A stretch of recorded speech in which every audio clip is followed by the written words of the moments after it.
live people when you need them.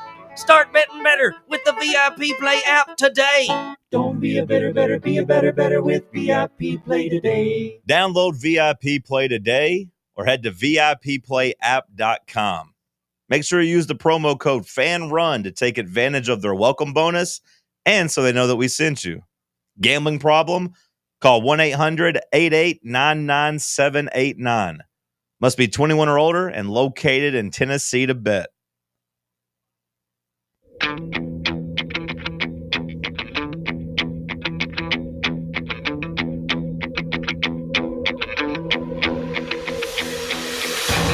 The buzzer has sounded. We are headed to overtime with William Pattison on Fox Sports Knoxville.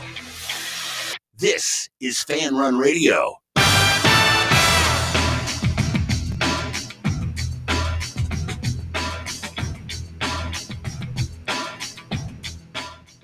And here we go live from the White Claw Hard Seltzer Studios. It's overtime on this fine Monday from Knoxville, Tennessee. Allie Campbell, Jeremy Inslee, and Tyler Barbaras joining you. I'm William Pattison, and we appreciate you listening along with us on this overtime presentation presented by VIP Play. Plenty to cover over the next 2 hours, including Terry McLaurin has finally come to terms on a deal with the Washington Commanders. We'll talk about the impact that Scary Terry has for that Commanders team. Before that, we'll dive into our Week 0 takeaways across college football. College football is officially back, which means we've got plenty to unpack on this Monday edition of OT. We'll have our best bets recap from over the weekend, and also we've got a game this week. It's game week, folks. Congratulations. We've made it. No more talking and trying to figure out what we're going to talk about each week. We've got a game this week, so we finally got something to look forward to in 5 days, as we are 5 days away from Tennessee and Syracuse kicking things off in Atlanta. So we'll talk about what Josh Heupel had to say on the microphone today in anticipation for the matchup, and we will begin today with breaking down this Tennessee and Syracuse matchup. Before we get to that, let's welcome in the rest of the crew, beginning with Allie. Allie, how are you on this Monday? I am fantastic. A little fun thing that we had today is I had Kim Caldwell come speak to my class. So that was really interesting. She's like the kindest, most empathetic person ever, just from a very brief time meeting her, but that was really cool. Very cool. She have anything cool to say? You know, do y'all get to ask her questions? What went down? It was all off record, so I can't really get into all that stuff. Okay. I understand. But she was giving us advice. Well, very cool. Very cool. Kim Caldwell. That's awesome. Tyler, how are you on this Max Monday? Yeah, Max Monday. I'm feeling good. Had a nice weekend. Went away to Nashville, Tennessee. Had a good time there. But watched college football this weekend. That felt really, really, really good. It's been a long time coming. So I'm happy that I finally get some meaningful football on my screen. And it's Monday, and we're only a couple days away now from week 1 where the Vols play. So vibes are good. Happy to be here. And excited to break it down. And of course, we got Jeremy here. Jeremy, how are you? Yo. Oh, man, I'm doing good. Hey, I'm here at 6. I know. Yeah.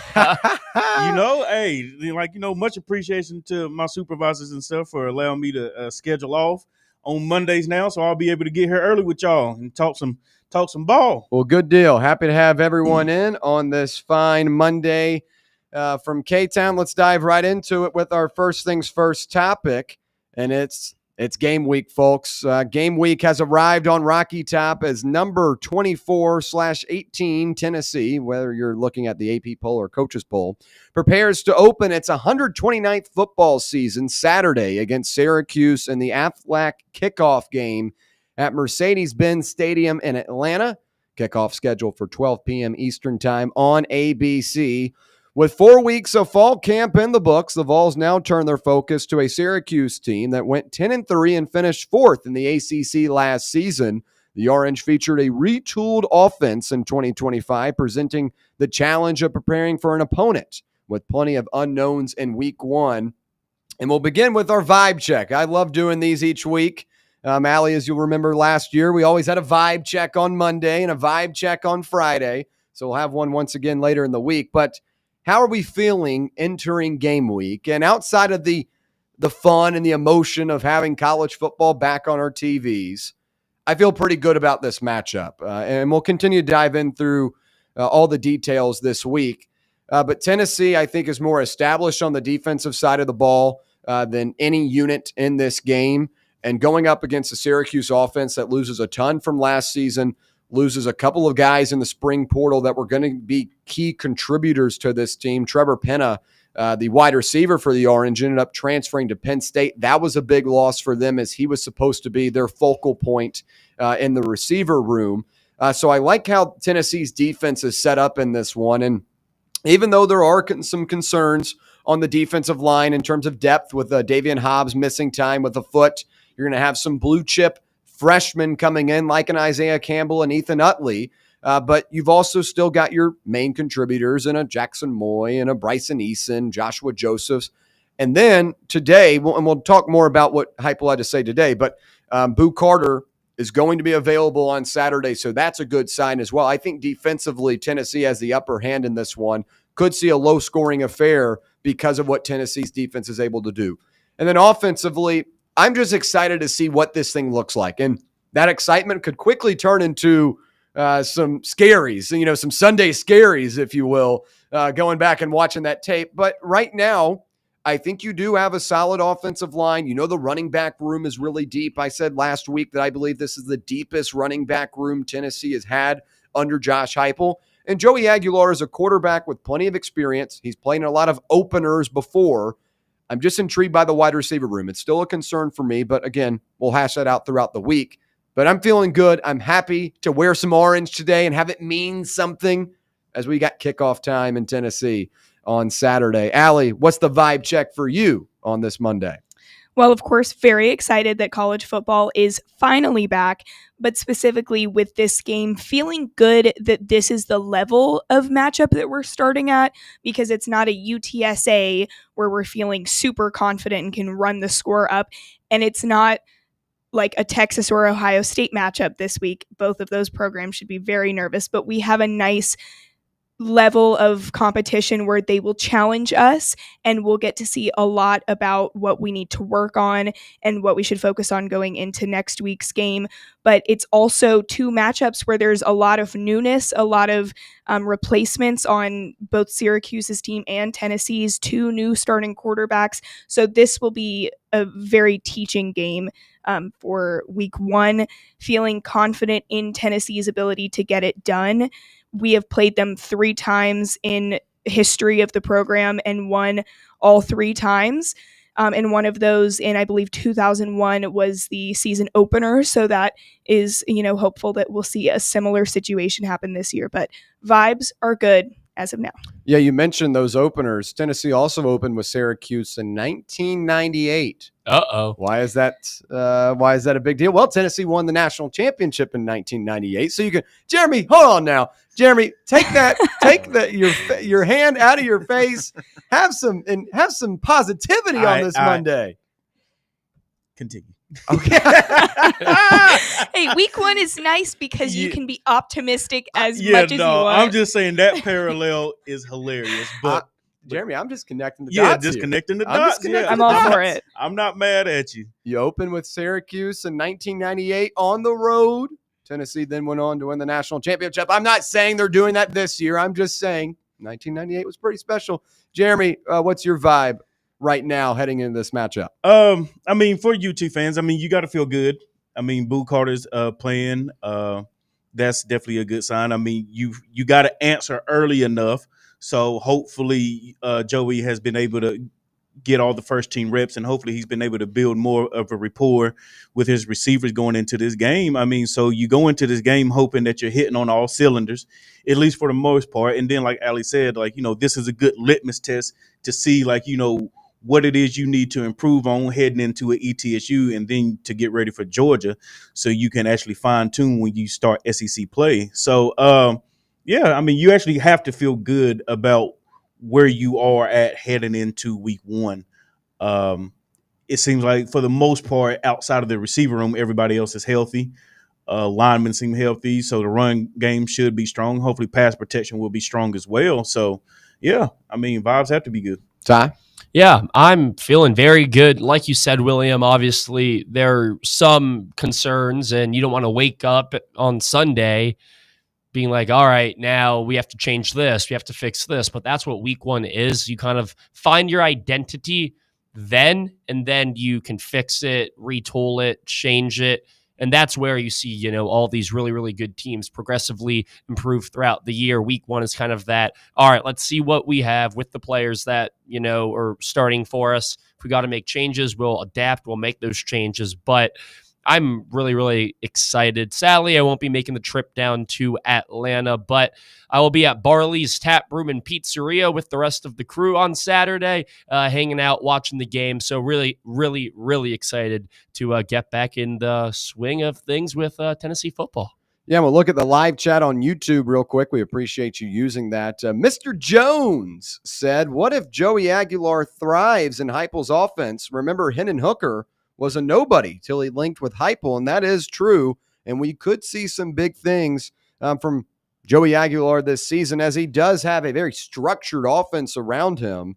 And speaking of, we'll get into that quarterback battle that we're going to see in this matchup as Tennessee named Appalachian State and UCLA transfer Joey Aguilar as its starting quarterback over a week ago, beating out redshirt freshman Jake Merklinger and true freshman George McIntyre. Syracuse named Notre Dame transfer Steve Angeli as its starting quarterback last Monday, and he beat out LSU transfer Ricky Collins. Angeli appeared in 21 games over the last 3 seasons for the Fighting Irish, throwing for 772 yards, 10 touchdowns, and 1 interception. He also completed 72.5% of his passes, going 58 for 80. Aguilar, on the other hand, threw for 6,760 yards, 56 touchdowns, and 24 interceptions over 25 games in 2 seasons at Appalachian State. And when we get to this quarterback battle, there are 2 transfers, 2 guys coming in and learning a new system. Angeli transferred a little bit before Aguilar did, so he has a little bit more experience here in just in terms of with the offense. But the big thing about Steve Angeli that I'm asking a lot of people to take a little bit of a step back on is everyone keeps on pointing to that Orange Bowl game last year where Angeli came in relief for Riley Leonard when he went down with an injury. Riley Leonard was a running quarterback, and that's what Notre Dame did throughout last season. Angeli is a pocket guy. He's a guy that likes to drop back and zip it, and he did a great job with that in that Orange Bowl game. But that Penn State defense was not prepping all week to face a dual threat quarterback, or maybe not even a dual threat quarterback, to face a pocket passing quarterback in Angeli.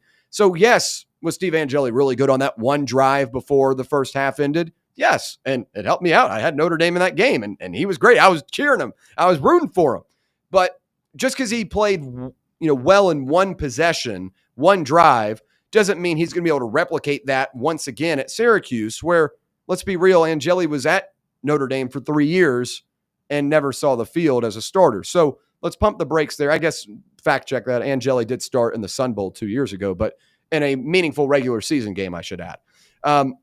With Joey's a guy that has plenty of college football experience. At Appalachian State was a 2-year starter. Now, the numbers were varied from his junior year to senior year, but this is a guy that I believe once he is put in a structured system like Josh Heupel, I think he'll have success. And in this Syracuse game, I don't think they're going to ask Aguilar to do that much. I think it's going to be a lot more scripted. Let's get the feel of the offense. Let's get out of there with a win, being the more talented roster. So I don't expect Joey Aguilar to throw for 400 yards and have 5 touchdowns and look like a Heisman candidate. I just expect him to go out there, do the job, 200 yards, a touchdown, maybe a rushing touchdown here or there. Stuff like that is what I'm anticipating. But I think Tennessee has the edge here just with the game experience of Joey Aguilar. Not saying Angeli's a scrub, but just the game experience I value more with Aguilar, and I think that will be big in this matchup. Allie, when you look at these 2 quarterbacks, what do you make of it? Yeah, I will agree with you on that aspect, that obviously Aguilar has a lot more playing time than Angeli does, but Angeli was also with Notre Dame, a much higher level of play, arguably, than App State. So that is something to consider as well. He he learned everything in that larger system, which I think would help him as well. But there is a reason that he's leaving that program to go somewhere else where he can get time. So obviously he didn't have what they needed in Notre Dame. So I can see both sides. I am just really curious to see how it actually plays out when they're at the same kind of level of competition. But yeah, I would lean with Aguilar in this one just because he's had so much experience in different offenses and he knows how to adjust maybe better than Angeli would. Tyler? Yeah. I'm definitely going to go more in I'm confident in Joey Aguilar's situation here. I think with Angeli, this is a guy that when we talked about him last week, he does have the experience to put up a good start, but the sample size isn't large enough. And that's where a lot of, discourses with young, unproven college quarterbacks kind of start. You don't have enough experience. You have the skill, you have the talent, but you don't have the experience to get it done. Whereas with Joey, this is a guy that, he hasn't played at the highest level. He's gonna play at the highest level on Saturday, but he hasn't played in that SEC environment yet. So with Joey, though, he is a guy that played at Appalachian State. That's a good school, and he started there for 2-3 seasons. So this is a player in Joey that understands what it takes to be a starting quarterback at the Division I Power 5 level. Whereas with Angeli, showed a lot of flashes, but you don't know necessarily what type of version of this quarterback you're going to get. He could come out and just crap the bed for all we know. And we've seen a lot of quarterbacks do that. I mean, that's not a new trend in college football. It's really hard to, be thrown in the fire after putting your name in the transfer portal, coming from a school in Notre Dame where, you thought that you were going to get opportunities to play. You didn't. But when you did play, you were good enough to make another team take a chance on you. And that's what Syracuse did. They see the upside with Steve Angeli. And I ultimately think that this guy can be a pretty damn good quarterback in the ACC, especially with the rosters in this conference not being too strong. I feel like he could, dissect some of these weaker defenses like a Duke, like a Virginia Tech, and for the course of the season, I think he'll be a pretty good quarterback, but I definitely feel way more confident in Joey Aguilar's ability to lead a team that, 1, has a better roster, 2, has a better head coach, and three have higher expectations than a Syracuse team that doesn't have those expectations like Tennessee has with a unproven quarterback in Steve Angeli. Jeremy, the quarterback battle in your eyes? For me, I don't view this so much as a battle. For me, it's like a wait and see for the most part. As I'm sitting here looking at it, there's not enough meat on the bones for Angeli. For me, he has only 80 passes within 3 years to his career. So, and then with him leaving Notre Dame and then going to Syracuse, so he's entering into a totally different offense, a different philosophy that he'll be up under. So, I mean, you'll just really have to just wait and see what he would turn into be. I mean, Like I said, just looking at his numbers, 21 games. Yes, 72%, but only 772 yards and going 58 for 80. There's not enough there for me to really look at. Now for Joey, 56 touchdowns, 24 interceptions. So basically a 2-to-1 ratio. Without having the context of those numbers and things like that, just on the surface looking at it, you would think that he's more of a gunslinger, a risk taker. He looks for the big play, which in this offense is a good thing. Yeah. Now, of course, 24 interceptions within 2 seasons, that's averaged 12 a season. That's not good. No. But if he's willing to take chances within this offense, because throwing for almost 6,800 yards, that lets you know that he's always looking for the big play for the most part, but he does make good decisions somewhere if he's accruing this many yards. So, to answer the question that the person asked on YouTube, he very well could get in this offense and light it up. Yeah. If he has the mentality and if he's seeing the field well within this offense, because this offense does allow you to be able to push the ball if you are able to realize your routes and your coverage underneath to then take those shots. So, for me, I think Joey should come out of this QB battle, air quotes, definitely on top. But I think Joey probably has the better upside to being the the better prospect at the end of the season. Sure. More so than Angeli does. Couple more comments on the YouTube stream. We do appreciate you using it. GBO says, Heupel feeds Cuse a steady diet of smash mouth runs with a handful of deep shots. Defense shows out. Volunteers 38-9, calling his shot already on this Monday. I like the boldness there, and I agree. We're going to see some great runs from this Tennessee team, and I think the defense holds their job. Mr. Jones chimes in again. When Orange Pride is on the line, the Vols usually perform well. Ask Clemson. A pretty good reference there, going back to that Orange Bowl a couple of years ago.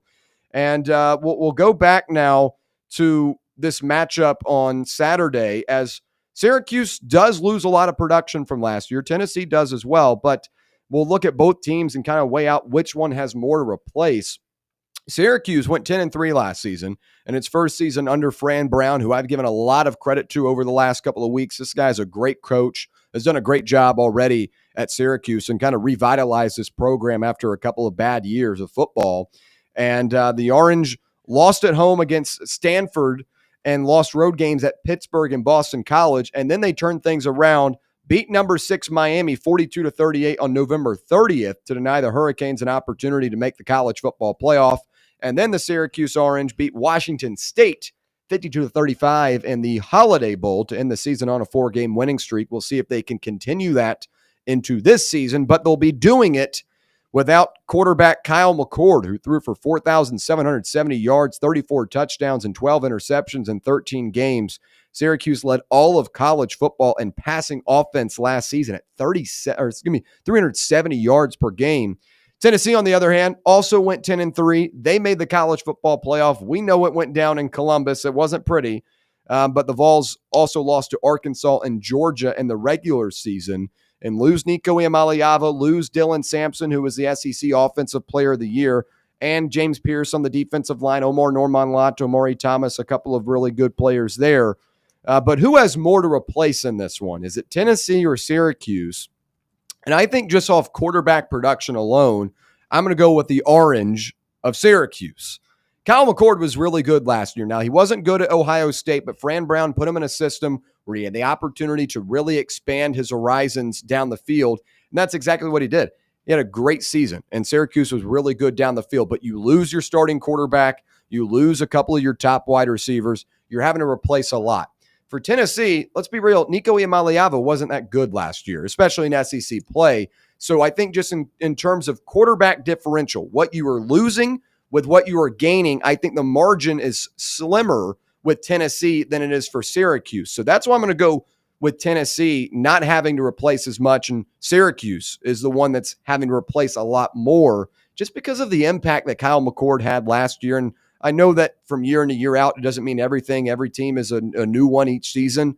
But just in terms of what they're losing and what Tennessee has to replace versus what Syracuse has to replace, I think Syracuse on the offensive side of the ball is having to replace a lot more production than what Tennessee is on both sides of the ball. Allie, who has more to replace in your eyes? Well, I'm going to go for the identity standpoint of the teams because I think that Kyle McCord brought a new identity to this Syracuse team last year, where they had this very uniquely successful season. And that's not something that Syracuse has been used to in recent years. Now, that could be because of head coach Fran Brown, because that was his first year. So we're still going to have to wait and see if maybe that's something that comes with Fran Brown or if that was unique for this specific 2024 Syracuse team. But Tennessee, ever since Josh Heupel, has become used to a 10-win season. That seems to be the standard now. So I think that even with losing Nico, who, maybe not be huge for the Tennessee identity and didn't always have the respect of the locker room, it seems. So it could be good to lose him, but losing leaders like Cooper Mays is big. He was a huge part of this program and obviously replacing a lot of receivers. Those are two big pieces that we'll be watching, but I do think that even though Tennessee has lost a lot, they haven't lost the identity that has allowed them to be successful. Yeah, another note real quick, too, just the running game. I think Tennessee is as deep as it's ever been in the backfield. Mr. Jones chimes in once again saying the Vols have ran for over 2,500 yards each of Heupel's first 4 seasons, whether by committee or one workhorse, we run it. And I think that's going to be true once again this year, where Peyton Lewis, Deshaun Bishop, Star Thomas, all those guys are going to be heavily involved. And I've always looked at Heupel having about 3 guys he could go to, whether it was a couple of years ago where Dylan Sampson was the 3rd string guy behind a Jabari Small and Jalen Wright. Tennessee has always found a way to run the ball successfully under Josh Heupel, and I feel like that's going to be really big in this matchup because as you do have a new quarterback, I think it's an advantage to have the better running back room, and I believe the Vols have that in this one. But going back to kind of the workload and what each team replaces, Jeremy, when you look at it, where's the advantage in your eyes? Well, I mean, the advantage is with Tennessee, but as far as who has more to replace, I'm going to just stay with the quarterback. Typically, I don't like to, but I think such of the unknown that you have with Angeli, I think that's going to that looms large over, like, you know, if you're a Syracuse fan, because you really just don't know what you're getting. At least with Joey, if you're going to be in depth in trying to know what you have, you have the opportunity to go back, look at film from Appalachian State, and kind of get a sense of who is going to be leading your team this year. But with Angeli, there's not enough there for you to try to, like, you know, get an idea of what your team or what your offense may look like. And then you said with all the newness at the receiver position, I mean, there's so many unknowns if you're a Syracuse fan that it has to loom over you that will we be able to replicate the season that we had last year when we had a Kyle McCord, or will we end up falling back into just falling back into the fray with everybody else? So that's something that if I was a Syracuse fan, I would definitely be wary of because that's just too big of a question mark. Yeah. Certainly so. Yeah. All right, when we come back for our second segment, we'll tell you what Josh Heupel had to say at the mic today, a couple of big-time quotes, and answered a couple of questions about the status of one of Tennessee's most important players. Stay right here. It's Overtime, presented by VIP Play on Fan Run Radio. For the fans, by the fans, this is Fan Run Radio, Knoxville. Hello, is Tina there? Who's this? Yeah, this is Vince from the hit reality show Wives Don't Tell. Tina applied for our show to confess that her husband won't go to the doctor to get his erectile dysfunction checked. She said she's ready for a guy that can bring the heat. All right, what the hell is going on? You know you're talking to her husband right now? Tina! Well, she wrote the application that her man's performance is questionable. She's basically married to a coffee table. She also said, we live within driving distance to Men's Pro Knoxville, but he's too scared to get a blood test. Oh my, she is done. She is so done. Gotcha, Mike. It's nephew Tommy. Ain't no reality show. It's a prank. Men's Pro Knoxville is the real deal, fellas. Local experts, test results in minutes. Call 865-544-8220 or hit men'spro-knoxville.com before your lady books a new co-star. Men's Pro Knoxville, making it happen. Got a flat tire? Strange noise under the hood? Don't stress. Roll into Matlock Tire and Auto Service. From oil changes and brake repairs to brand new tires, Matlock's certified techs do it all. Fast, friendly, and fair priced, Matlock is the home of the price match guarantee. Bring in any competitor's ad and Matlock will match the exact same tire for the exact same price. Matlock Tire and Auto Service. 5 locations in East Tennessee. Visit MatlockTireService.com to find the location nearest you and schedule your appointment. Yee-haw! I've been hooting and hollering ever since I started betting with the VIP Play app. VIP Play has more than 200 leagues, every bet type you can imagine, live betting and live hosts, all with 24/7 support from real live people when you need them. Start betting better with the VIP Play app today. Don't be a better, be a better with VIP Play today. Download VIP Play today or head to VIPPlayApp.com. Make sure you use the promo code FANRUN to take advantage of their welcome bonus and so they know that we sent you. Gambling problem?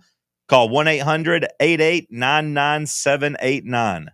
Must be 21 or older and located in Tennessee to bet. Are you looking for a treat that will knock it out of the park at the next watch party? Just like your favorite baseball team, Crumble brings the best lineup week to week with an expanded roster that includes key lime pie, strawberry cake, or my personal favorite, Monster featuring M&M candies. Let Crumble treat you to the best cookies in the game. Download the Crumble app and start earning rewards. You can even vote monthly on what flavors you would like to see at any store of your choice. Warmer weather is here, so get to the ballpark, but don't miss the cookies. Ready to launch your career? Axle Logistics is a leading third-party logistics company where excellence is an energy. With an award-winning culture, Axle proves that positive outcomes come from a positive environment and a work hard, play hard mentality. At Axle, the drive for success is infectious. And with an uncapped commission structure, hard work isn't just noticed, it's rewarded. For those with big goals and even bigger dreams, Axle Logistics is the place to start your career. Presidents to represent me. I'm out for presidents to represent me. I'm out for presidents to represent me. I'm out for presidents to represent me.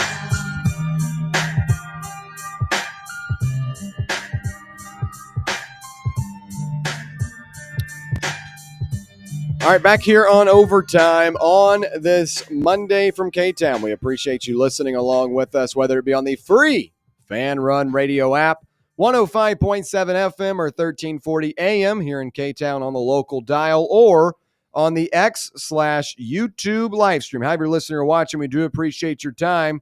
Let's switch over now to what Josh Heupel had to say on the podium earlier today in anticipation for the Vols kickoff against Syracuse on Saturday. Josh Heupel met with the media today to answer some of the big questions everyone's asking ahead of the season. And as always, Josh Heupel gives a lot of coach speak, but there were a couple of significant comments made today. And we'll begin with Boo Carter, one of the biggest talking points of the offseason for the Volunteers. When asked on if he anticipates Boo Carter playing on Saturday, Josh Heupel said, quote, "Yeah, I anticipate that. For all of us that are in the course of this week, it's still learning, earning, taking your job, and proving that you're ready to." So, I mean, I guess he said he's playing, so he anticipates him playing. Josh Heupel's never going to tell you actually what's going to happen because that's just how he chooses to be. But putting on my Josh Heupel translation hat, Boo Carter will play on Saturday, which is really big. And what I expect from him is to be present on special teams. We talked about it earlier on the Chase today. I think he's going to play special teams because that's a really important position. And Chase Thomas mentioned this a couple of times. That special teams is very important. It's field position. You need a guy that has experience out there. And I added, look at college football this weekend in week 0. What was the first big play of the season? It was Dylan Edwards of Kansas State muffing the punt. And that immediately gave Iowa State great field position. Now, they didn't take advantage of it because they turned the ball over in a theme of turnovers in that first half. But that field position in a game like this in Atlanta is really big, where you're given the opportunity for Syracuse to have the ball at a really good spot and have the opportunity to get their offense going. And for a new quarterback and a new offensive group, that momentum could be big for them. That confidence could be big. So Boo Carter, I expect, will be on special teams throughout Saturday. And then in terms of defense, I don't know, what kind of levels he's had to achieve off the field and in practice to, kind of get that respect and earn that opportunity to play again. But if he's healthy, I don't see why Boo Carter would not play at star. Now, Jalen McMurray, as we talked about last week, has impressed in that position during practice. But McMurray's a guy that you can kind of use in a lot of different ways. And when you've got Jeremiah McCoy still missing time, I don't anticipate him being available Saturday. You need your best guys available if they can play. And Boo Carter can play. So I think we'll see him at star. He might not be a full-time player throughout the day, might be kind of on a pitch clock per se, but I do expect him to be on special teams. We'll see about it on the defensive side of the ball. I don't expect really any offense from him. I think that's going to be a thing that's either earned or learned throughout the course of the year. If there were a moment we're going to see it, it'd probably be against Georgia. There's no point in wasting some of your kind of wrinkle plays against the Syracuse in the first week of the season. But special teams, I expect. Defense, if he's good, I would play him. At least William Pattison would. I know I'm not Josh Heupel, but if my best guys are available, I want them out there on the field. So defense and special teams really the only thing I anticipate from Boo. Yeah, I think that, it is hard to read into Josh Heupel speak a lot of the time. I think using the word earning is big because that makes it seem like he has, had to put in a lot of work, as we've seen in the preseason. But I also kind of take that as him not having a full role, although I do know that Josh Heupel knows how talented he is and how big of an impact he would make on this team. So I expect to see him, but maybe slightly limited. It's so hard to tell with Josh Heupel what he actually means, and he's really good at that. We'll just have to see. Yeah, Tyler. Yeah, I think Boo Carter, I'm kind of in your boat, William, where I think it's important to disguise how you're going to use him on offense, and opening up that vault week 1 against a team that, you're 14 points better than, considering, VIP plays 13.5 point spread in that Tennessee Syracuse game. It seems like this game should be a win for the Vols regardless. So I don't see, Heupel rolling Boo out there on a 3rd and 7 to, try and move the sticks with the screenplay. And that's kind of what I think you're going to see Boo Carter do on the offensive side of the football, kind of like a Deebo Samuel type player, not as high of a volume as Deebo is. He's not going to be a wide receiver that's on the field for 94% of offensive snaps, maybe like a 25-30% of snaps, but you want to disguise how you're going to use Boo Carter on that offensive side of the ball. So I think waiting for Georgia to do so is the right opportunity. Wrinkle it in a little bit week 2, just kind of see what you have there. But don't open up the vault, the Boo Carter vault, fully until week 3. But I do think special teams is the area where Boo Carter has the most value. I've been talking about this for the past month. He's a guy that, like what Chase said earlier on the chase, he's a guy that can completely just flip the field position for you. A good punt, and Boo Carter fields it from his own 12. Some people would only, get 12 yards on that, move it to the 24, 25-yard line, but Boo Carter's a guy that, can get that ball to midfield, and all you need is a first down or 2, and then you're in field goal range or 4-down territory. So I think that's where Boo Carter's value is at the highest on that special team side. But as a safety, as a defensive back, that's his natural position. You don't give a scholarship and millions of dollars to a punt returner. We're not going to see that in this NIL age. You're going to see, teams shell out $1 to $2 million for a really, really good defensive back. And I think that's where Boo Carter strives. Now, however, he has to get back in the swing of things. But based off what Josh Heupel was saying, the indication is that Boo Carter is ready. He's healthy. He's back in shape. So I'm interested to see how they're going to use him on all 3 sides of the game.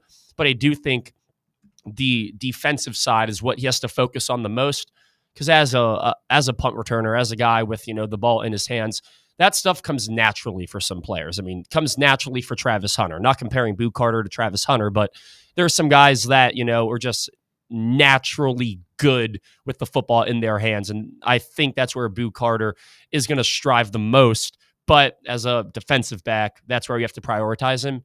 And that's where you're going to see him line up the most on Saturday. Jeremy. Hell, if you got him, play him. He was waiting to say that. My goodness. But I mean, I have to really agree. With y'all, I don't see too much of a role on offense at all. I have to agree with William on that. I have to believe that he didn't really have the time necessary during camp to maybe get ingratiated. I mean, maybe a play here or there, but I really can't see it though. As soon as you said it, I was just like, that's a damn good point. Mm-hmm. Wait till bring him out against the Georgia, give them something that they haven't seen before.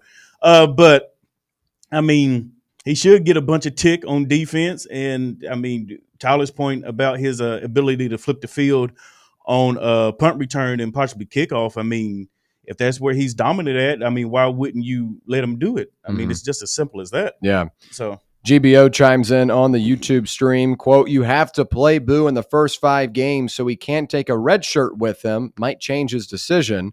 I do see where you're coming from, GBO, but I think Boo Carter is going to be a part of this team, and he's going to play in all the games that he's available. So I wouldn't necessarily worry about the red shirt, because I think he's going to play, and he realizes that, if he's trying to go get a bag somewhere else, I don't think he's going to be on this team next year, and that's okay because he's still going to have to play really, really well this year to go get some big-time money at his next place. So I think he's going to play. And then Mr. Jones chimes in, I think true freshman cornerback Ty Redmond can be a dude for us. He's got size and seems to have picked up the defense really fast, shined in spring. And yes, we actually talked about Ty Redmond last week as a guy that's really performed so far through training camp, kind of a surprise. And Redmond would be a great revelation for this Tennessee team, especially in the absence of Jeremiah McCoy. If Redmond could go in right away as a freshman and be available, that'd be a big-time hit. We'll now move to another thing that Josh Heupel had to say today when asked about the tight ends, on how important the roles of the tight ends will be in helping Joey Aguilar adjust and ease into the new season. He said, quote, it's important for them to be in sync in the pass game, but as a tight end, you have multiple things that you have to do.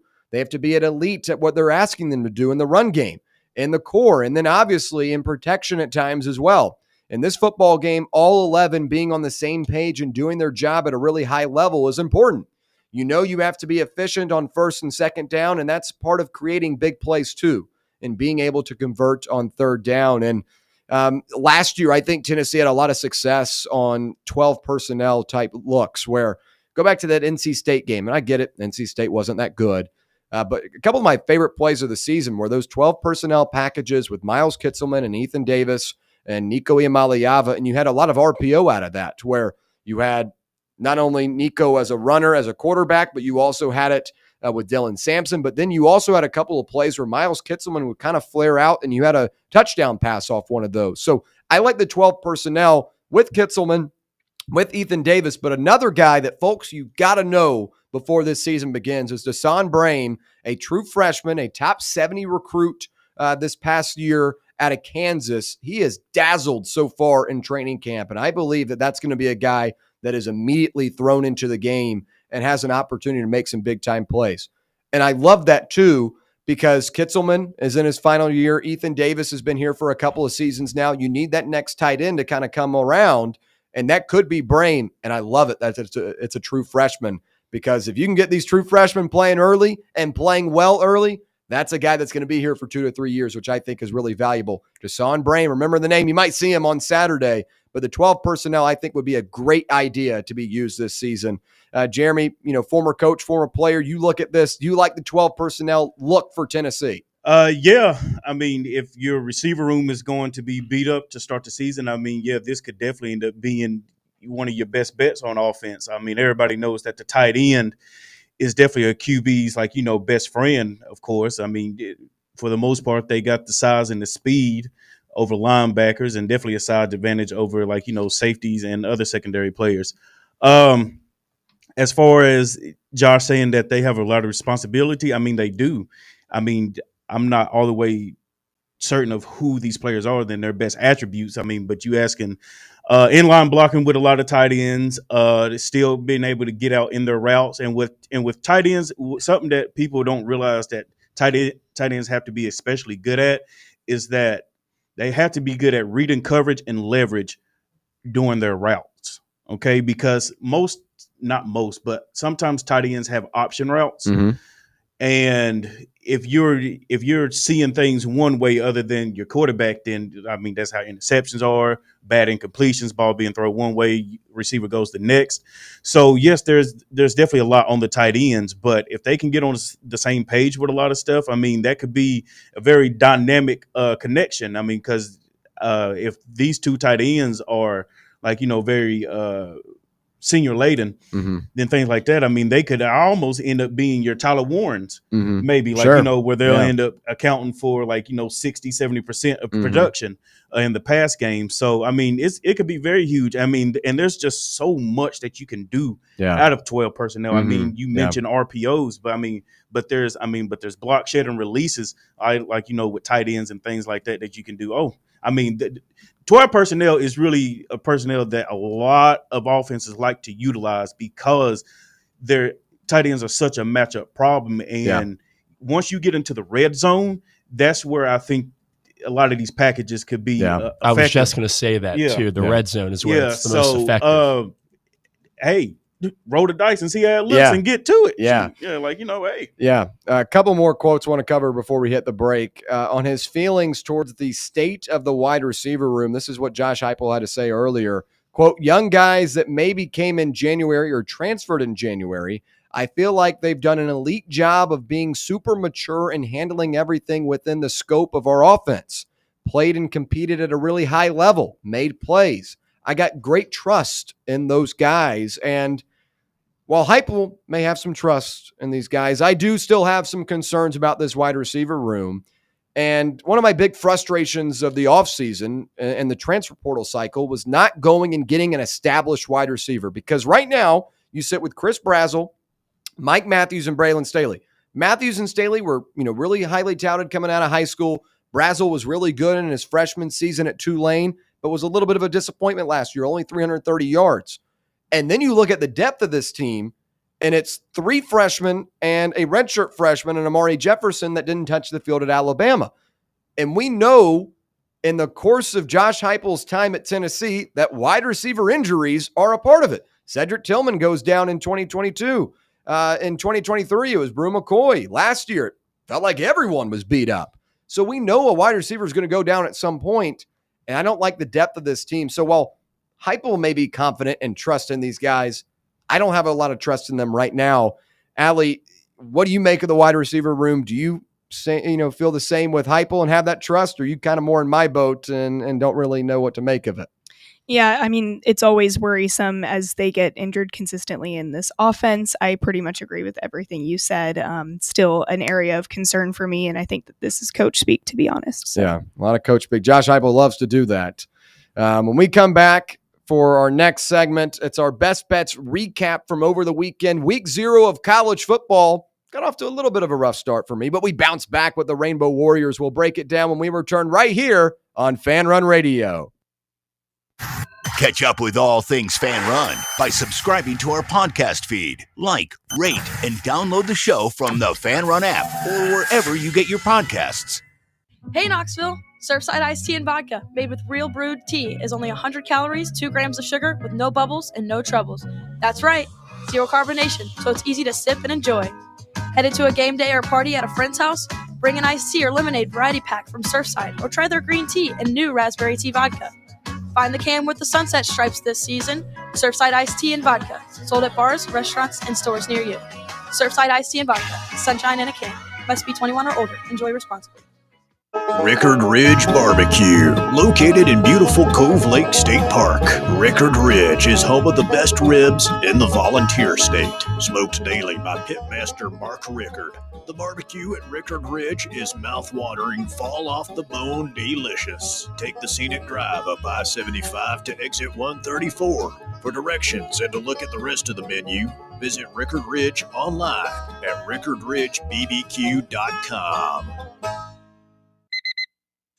Airlines have just reduced their prices even more. Book 30 days in advance and save big. Want the absolute lowest prices on your airline tickets? Then call the Low Cost Airlines Travel Hotline right now for prices so low we can't publish them anywhere. The only way to access our low rates and save up to 70% is to call. Save hundreds on your vacation tickets by calling right now. You can fly anywhere in the world and pay discount prices on your airline tickets. Book a flight today to London, Paris, Madrid, or anywhere else you want to go and pay a lot less guaranteed. Call the International Travel Department right now at Low Cost Airlines. 800-631-1754. 800-631-1754. 800-631-1754. That's 800-631-1754. A brand built in Tennessee and born from the love of the game, Inward Half revolutionizes golfing comfort. Crafted by a former pro and dedicated enthusiast just like you, our luxury performance wear guarantees you stay cool and comfortable through every swing and every day. We're not just a brand. We've set out to create a lifestyle for those who understand that impeccable style and premium performance are a hole-in-one. Enjoy the walk-in with Inward Half. Life is more fun with a Good Life checking account. offering extra benefits including bank travel. Join us for a trip to Mackinac Island for a stay at the beautiful Grand Hotel. Travel with us to southern Utah to witness the enormous, colorful, and unusual rock formations. Or join us on one of our many day trips. We're always on the go. Citizens National Bank. Banking never felt so good. Member FDIC.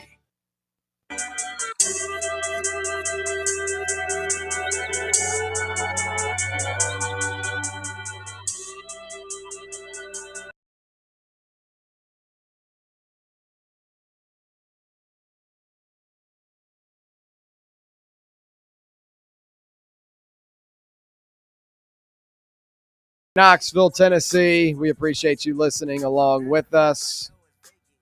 Now time for our Best Bets recap presented by VIP Play. Folks, college football season is officially here, which means you've got to get in on the action, and there's not a better way to do it than VIP Play.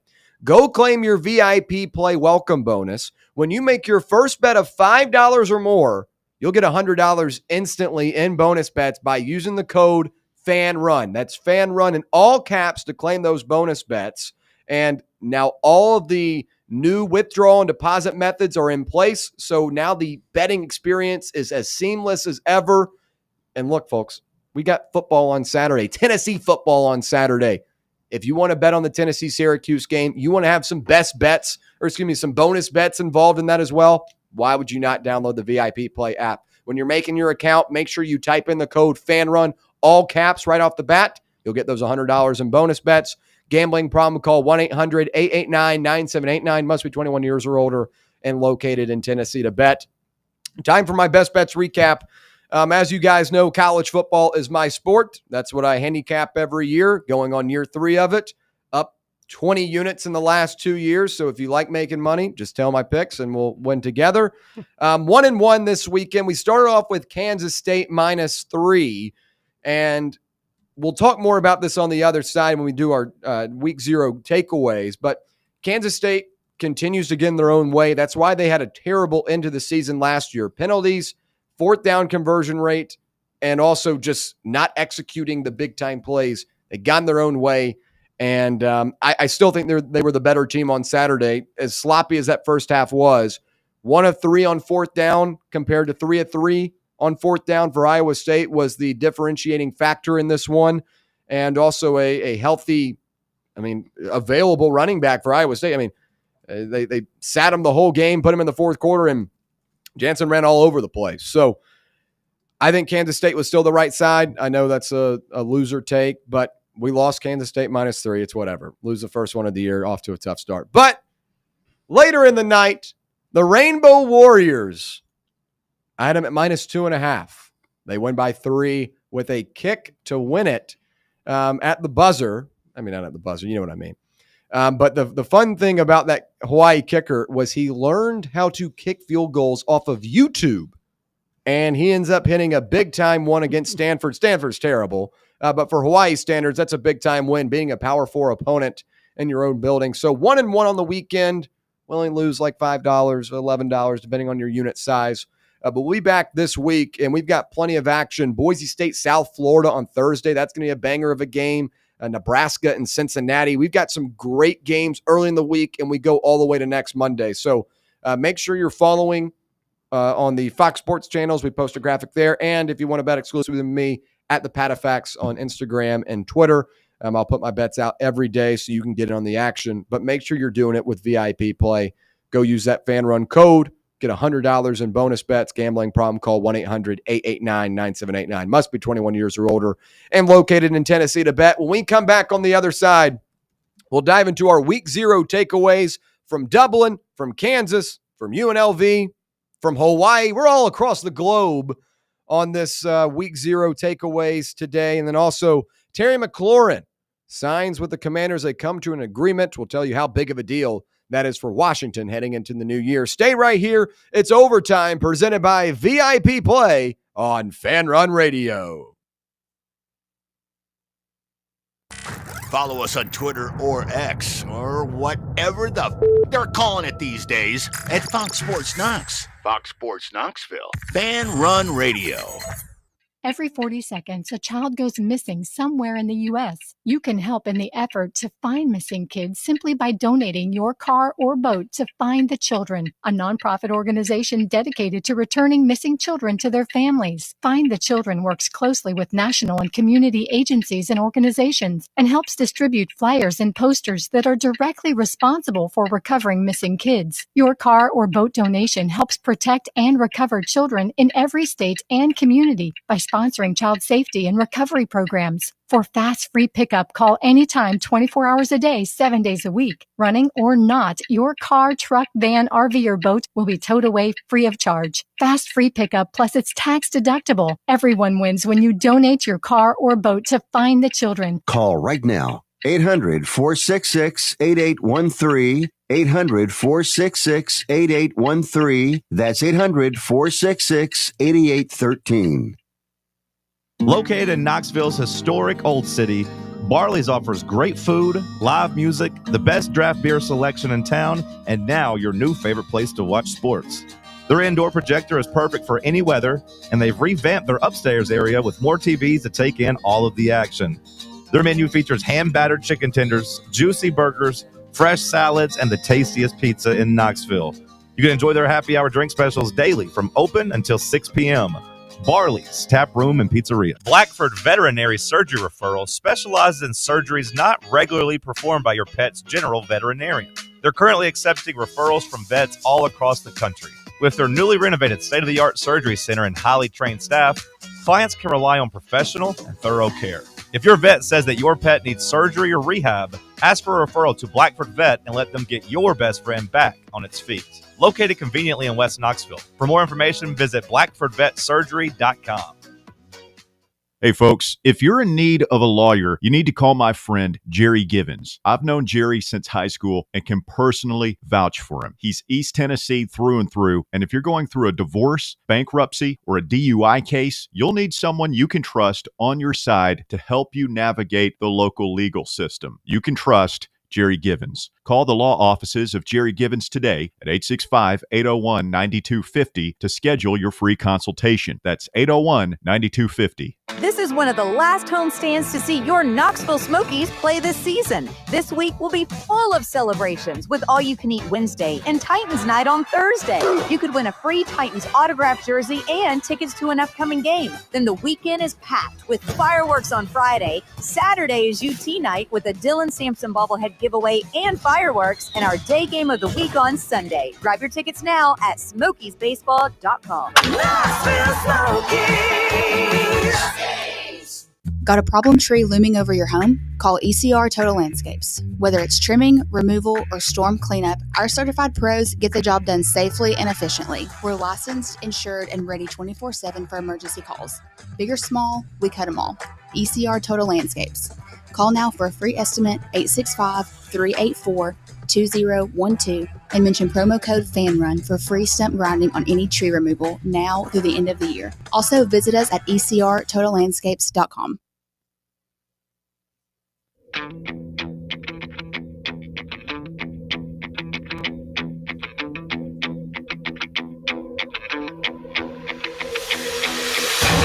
The buzzer has sounded.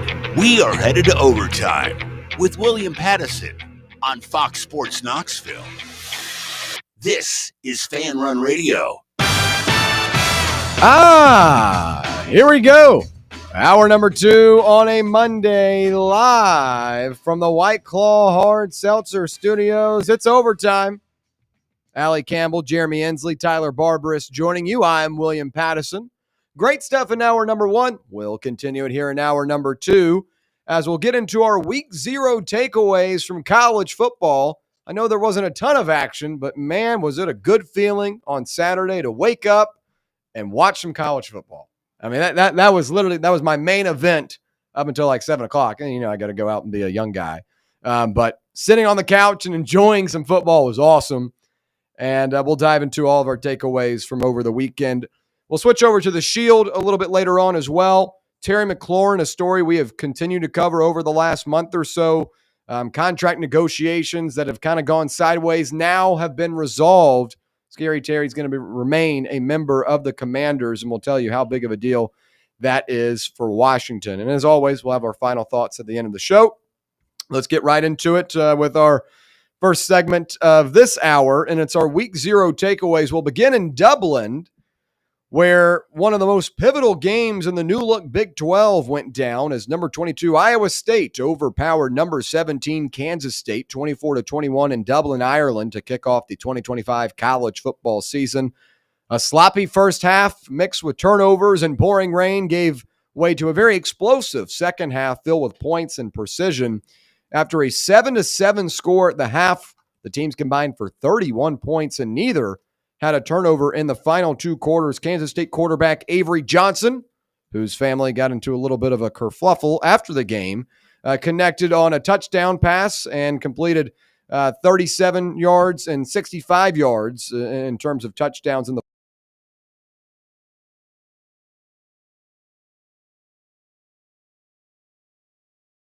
for one, victimized by drought. He did end up finishing 14 of 28 for 183 yards and those two scores in the air. And we'll begin with our takeaways from Dublin, as that was the main event this weekend. And, well, I do think these Dublin games are cool, but my big overarching takeaway from this weekend is we should not have conference games in Dublin, Ireland ever again. I get it. It's cool. It's a cool scenery, cool for the teams to travel over. But the field conditions were terrible.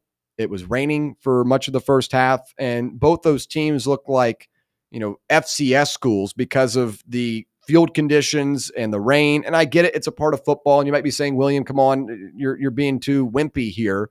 But if you're having a Big 12 matchup between these two teams, top 25 groups, you need to make sure that you're playing in an environment that is up to standard for college football. Like, we build these big old coliseums across college football, right? Where Neyland Stadium can hold 100,000 people. Kyle Field can hold 100,000 people. Michigan, but we do these out of state, out of country games at neutral sites. I don't really understand that part. I don't mind a neutral site game between like a Tennessee and Syracuse to begin the year. Those teams aren't going to match up for another 25 years.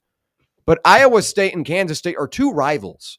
That deserves to be in a road environment or a home environment. That deserves to be on a field that doesn't have the quality of, your neighbor's lawn where everyone's slipping around and sliding. It's too big of a game to have something like that go down. And, everyone's on Twitter during the game saying, oh, Rocco Beck looks terrible. Avery Johnson looks terrible. Many Tennessee fans were like, I can't believe we went after these two guys. And they look like crap because the conditions were that bad. And I don't think we should have a Big 12 matchup between two top teams in that conference be decided in those type of conditions. So I might be, in the minority there. I do like the Dublin game, but not between two teams that are fighting for conference standings where every other team in that conference will have to play in a home environment or a road environment in much better conditions. Outside of that, I've got a bigger takeaway with Kansas State than I do with Iowa State, because last year, Kansas State started off the year 7-1. Things were looking good. Their lone loss was to BYU, and BYU ended up being a really good team. Avery Johnson was in year one. It was kind of a rebuilding year for the Wildcats. But in the second half of the season, they dropped 4 games because they continued to get in their own way. And that's exactly what they did again on Saturday. Penalties continue to push them back and negate big plays. Poor execution on crucial downs. Fourth down, they were 1 for 3 offensively. On the other side, 0 for 3 in getting a stop on fourth down against Iowa State's offense. Those type of things is what lose you a football game. And I thought it was a really puzzling decision to go for it with about 7 minutes left in the game on your own 30 on fourth down in a one-possession game. I thought that was forced. And Iowa State never gave the ball back after that. And I just thought that was not the right time to make a play like that when it had kind of been back and forth and sloppy throughout. Kansas State was projected to be the Big 12's best team this season, projected to win the Big 12 championship. And they continued to get in their own way and did exactly what they did last season. And that's what prevented them from being a top-tier team in the Big 12 last year. So they're going to have to figure things out quickly, because I felt like I was watching the same team as I did last year for much of that game. And they had some really good performances. I thought Avery Johnson played well. Austin Romaine is one of the best linebackers in the country and the best linebacker in the Big 12, and he played like that. But they did not take advantage of a lot of breakdowns from Iowa State, and I thought that was a big concern as Kansas State moves forward. They got to get it out of their own way, and those are my two big takeaways from Dublin. Allie, what'd you make of the Dublin performance?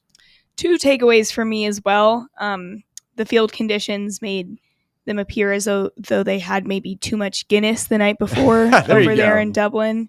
Weren't able to shake it off until the second half. But in all seriousness, Iowa State, they were really confident in Rocco with that last play. He said that they gave him 2 plays and let him decide, and he said that they knew they were going to have a chance. Was it necessary? Like William said, maybe not, but definitely confident and gritty, seeing a lot of that from Iowa State. And then on another kind of goofy note, the Kansas State Johnson on Johnson fight. Yes. Oh, gosh. Wild. Was not expecting that. Dublin is bringing out the craziest pieces of people, but those were some of the things that stood out to me. Yeah. What Allie's referring to is after the game, Avery Johnson's dad and brother, after a long day of drinking, got into a very, very, notable fight outside the stadium, and obviously with a quarterback as notable as Avery Johnson, stuff like that is going to make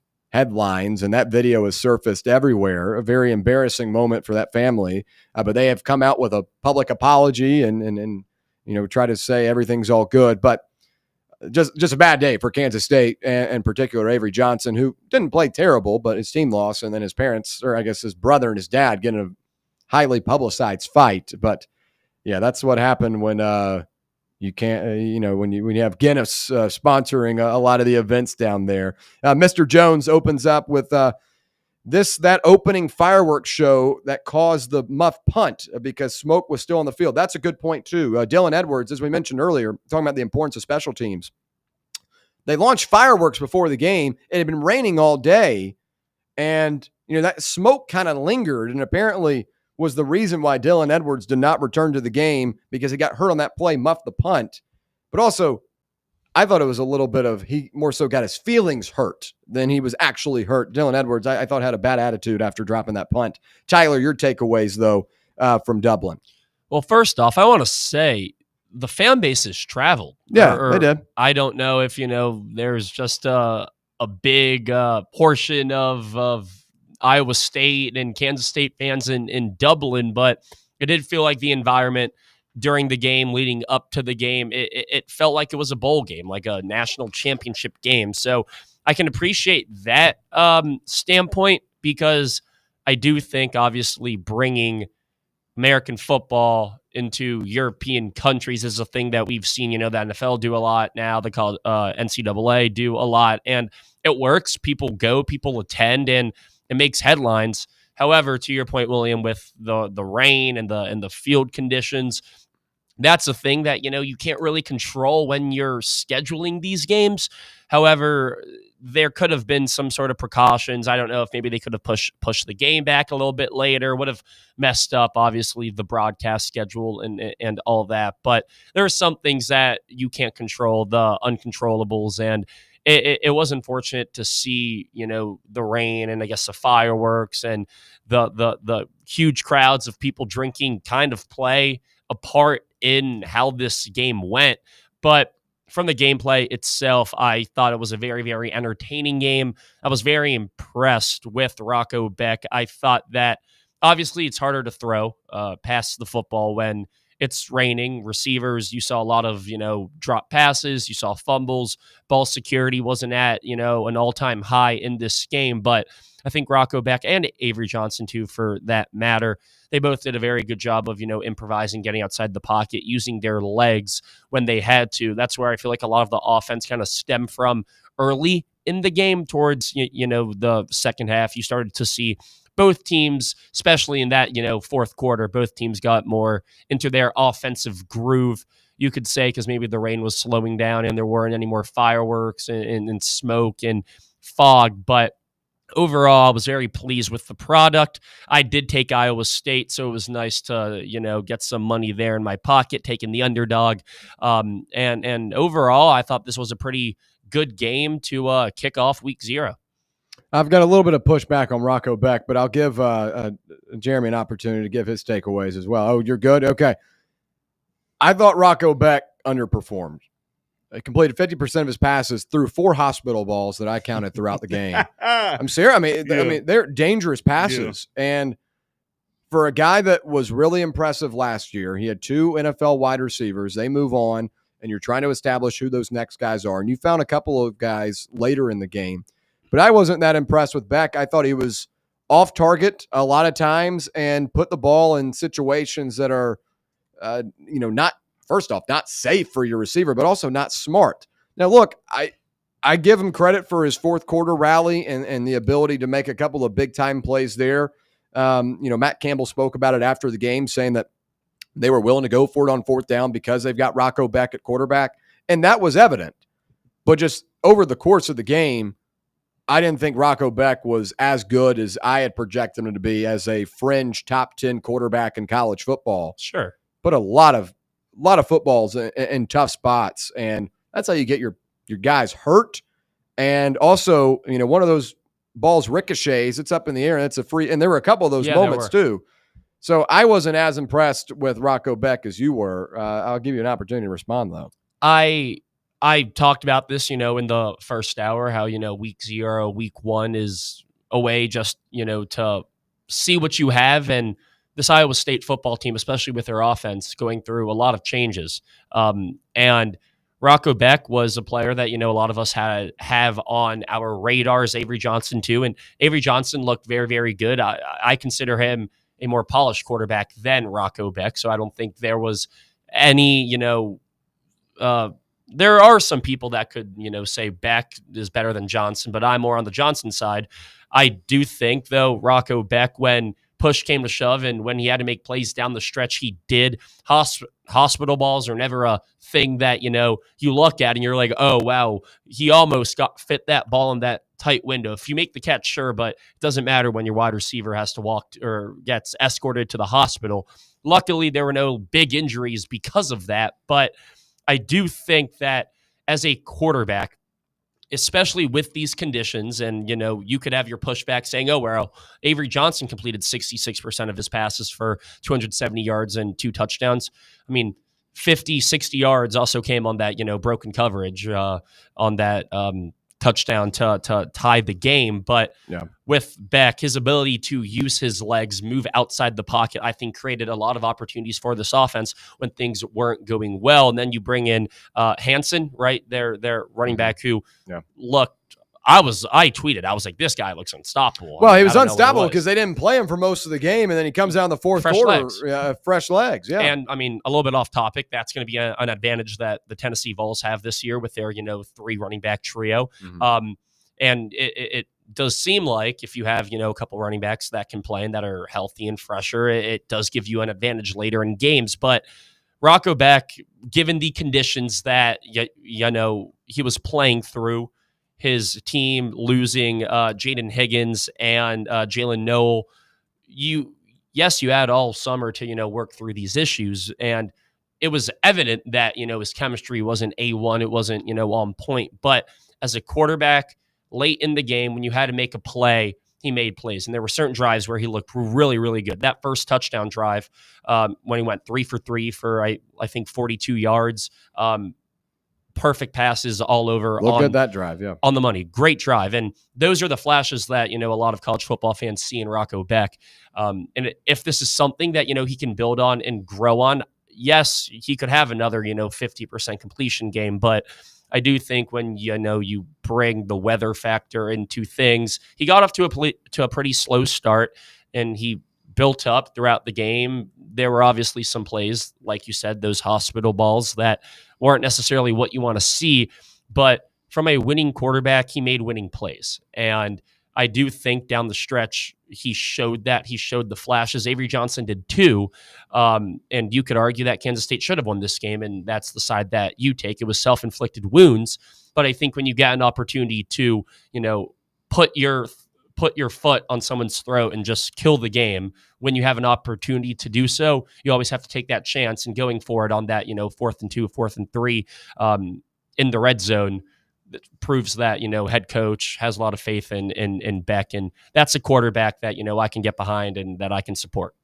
Yeah, look, I don't want to spend forever on this quarterback. I don't either. But I will push back on saying that Avery Johnson was more polished than Rocco Beck. Rocco Beck's more polished than Johnson. Johnson last year was a kind of a project. You're trying to get him involved and get him acclimated to college football. Beck's the more established guy, and I thought he kind of played down to the level of Johnson. Wasn't perfect either. Johnson had he fumbled the ball a couple of times, had a couple of bad mistakes himself.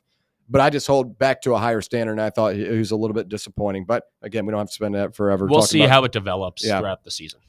We'll switch over to Kansas. And I know, folks, oh my gosh, William, why are we talking about Kansas football on a Monday? Folks, we had college football back this weekend. I've got to celebrate. I've got to talk about my takeaways from the weekend. So bear with me. Kansas this weekend, really impressed with them.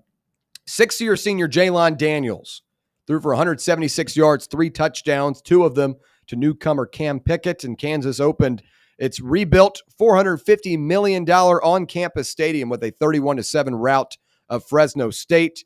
I do think the stadium is cool, but I do not like the lights they have around. It looks like a gated fence around the top of the stadium. So maybe the architecture group could have done a little bit better there. But Daniels finished 18 of 20. We're running for 47 yards. And Iowa transfer LaShawn Williams had a long touchdown run, helping the Jayhawks pile up nearly 400 yards of offense. And I get it. It's Kansas. But a couple of years ago, Kansas was darn good when Jaylon Daniels was healthy and available back in 2023.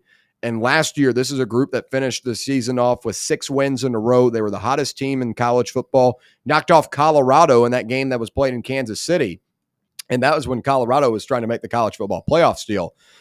When Jaylon Daniels is healthy, he is a really, really strong quarterback and can extend plays and can do a lot of different things. The thing I love the most on Saturday, though, is that Kansas showcased their speed. Daniels in the pocket, also Cam Pickett as a receiver. LaShawn Williams, the Iowa transfer, was really, really strong. Kansas has some speed, and I think they could now be a sneaky contender in the Big 12 because this was a full game for them. Now, they only put, 31-7 against Fresno State. On the surface, you might say, well, they could have scored a little bit more, but they dominated this game outside of the second possession of the game, which Fresno State marched down the field. Kansas State was really, really strong. And Jaylon Daniels is the type of quarterback that if he's able to stay healthy, he can extend plays, can make plays down the field. He's tough as hell to tackle in the pocket. A couple of times just scrambled and weaved his way out, kind of Lamar Jackson-esque. And that type of stuff I think could be really big for this Kansas team. It's a tough conference, but the speed is something I really like to see from this Kansas group. And I know we're kind of in the depths of college football. So if you guys have something to add, you're welcome to add to it. Allie, do you want anything to add? I do have 1 or 2 things. Okay, yes, good. I know we're just getting the depths of college football. Not everyone has a Kansas take, but here we are, week 0. I'm just too pumped not to talk about it. Yeah, Kansas quarterback Jaylon Daniels, I think, was obviously the biggest takeaway from this week.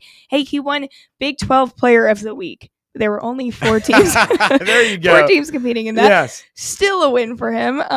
And their offensive line was super strong, but specifically with Daniels, he was in total command after struggling a little bit in the offensive system last season. That was big to see. He had 0 turnovers and just 2 incompletions, whereas last season he had several turnovers, several missed throws, a lot of inconsistency. So it's good to see that he's back with that. And then they have a new defensive coordinator. So they're adjusting to that. You could see a few slip-ups, things to work on there, but the offense and Jaylon Daniels were the biggest takeaways. Yeah, the turnovers have been big. Outside of injuries, it's kept him off the field. The turnovers have been big, but had a clean performance on Saturday, which was really big. Real quick, Mr. Jones chimes in. The state of Kansas is literally flatter than a pancake. And that is true. That is true. Not a whole lot goes down in that part of the United States, just flat land. We went to Oklahoma last year when Tennessee faced off against the Sooners in Norman. Nothing but flat land. I do agree there, Mr. Jones. Tyler, Kansas, any takeaways from that man? Yeah, I remember talking a couple weeks ago about like a team that, is on your radar that could possibly, surprise some people. I ended up saying USC, but I also at the end of that segment, I was like, Kansas too is kind of like a team to monitor. Jalen Daniels is a guy that's been in college football. This is his 5th or 6th season, I want to say. Yeah, 6th season of college football. He's 22. Season of college football. When you have a player that has played in the Big 12 for so long, it's more of a good thing than a bad thing, especially with the Big 12 improving over the course of Jalen Daniels' career at Kansas. This is, the opening game that a lot of people now, I guess, realize that this Kansas team could be solid. This is a team that at some points were considered a laughingstock of their conference, and now you got a really, really, really good opening week win where your quarterback does look like one of the better quarterbacks in the Big 12. Now we'll have to see how, Daniels continues this trend. He's also a player that has been on again and off again, can't find playing time, gets injured. So if this is a guy that can stay healthy and continue this trend, I'm not saying he's going to be a 90% completion percentage passer with a 213.4 passer rating for the whole season, but if he can be efficient, use his legs, that's an attribute that Jalen Daniels has that, you now see a lot more quarterbacks possess, but the way that he did it was very effective. 8 rushes for 47 yards. If you can just, incorporate 30 to 50 rushing yards a game while being efficient and effective, I don't see why this Kansas team, can't get to a point in the middle of the season to where they could be looking to make that Big 12 national championship or that Big 12 championship game. Jeremy. As I'm sitting here looking at the highlights of this Kansas game, my biggest takeaway has to be you have to be impressed with the O-line play from Kansas. Sitting here looking at it, a lot of their runs, the running back is clean for the first 7 to 8 yards. Mm-hmm. That's just wildly impressive for me. So if that's a trend that is going to be able to continue for them, maybe they could be like Tyler say and be a sneaky good team towards the end of the year. Yeah. I don't know how much stock you can put in a Fresno State, but just in here, just looking at it, yes, the QB had to scramble some and try to make plays and stuff, but very solid O-line play. More so than what you saw, I believe, with the Kansas State-Iowa State game. Mm-hmm. I felt like both lines, on the offensive line, that is, I felt like they struggled, of course, early on, maybe field conditions and things like that, but there was a lot of slides that you necessarily didn't see that should have been there. I don't know if that's on the line, who's calling their protection, if that's on the QB or not, and things like that. So early on, it looked like Kansas had good communication, and that's something that has to be a positive. Yeah. For them, definitely, heading into week 2 for them. Yeah, most definitely. And you talk about that Fresno State team, not taking a whole lot of stock in them. Yeah. The lone note I will give, E.J. Warner, the quarterback for the Bulldogs, the son of Kurt Warner. Now, he did not play like his father on Saturday. He was brutal. Possible quarterback change there. But we'll switch over now to Hawaii.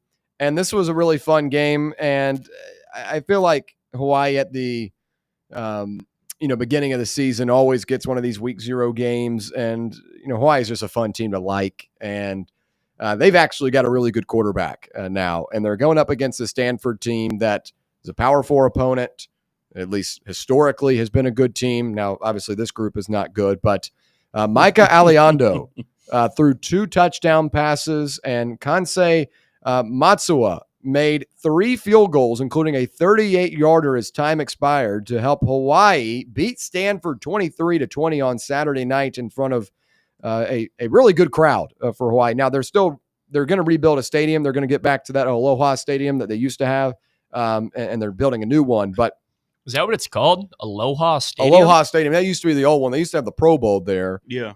I can't believe people actually paid USD to fly to Hawaii to watch that game, but it was cool. But Hawaii beat a power conference team for the first time since opening the 2019 season with back-to-back wins over Pac-12 opponents at the time, Arizona and Oregon State.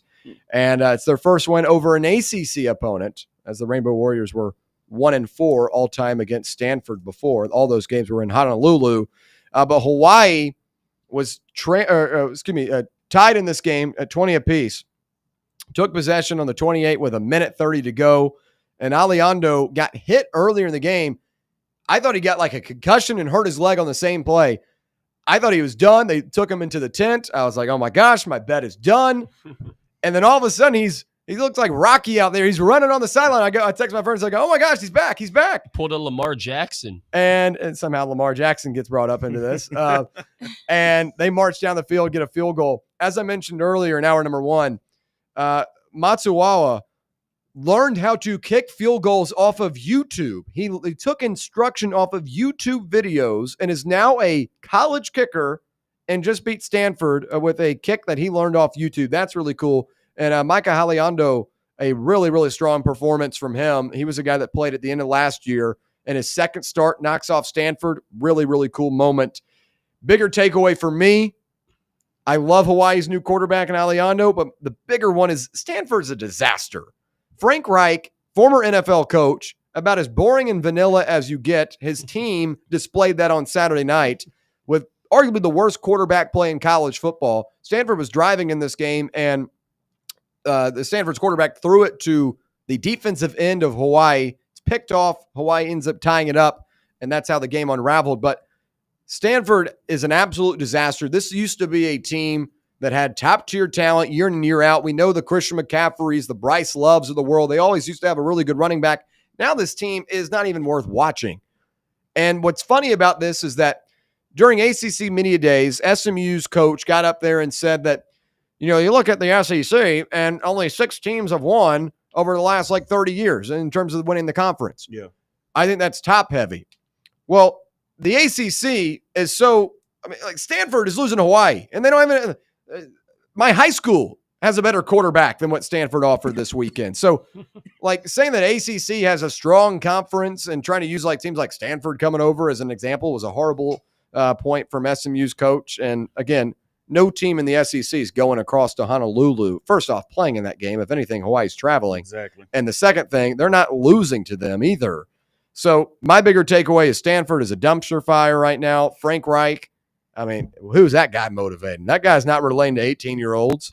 That guy's relating to the bridge club, at the, at the local country club. That's not a guy firing anyone up. So I think Stanford is the bigger takeaway from this game, even though I did love what I saw from Aliando. Guys, anything else to add from this one?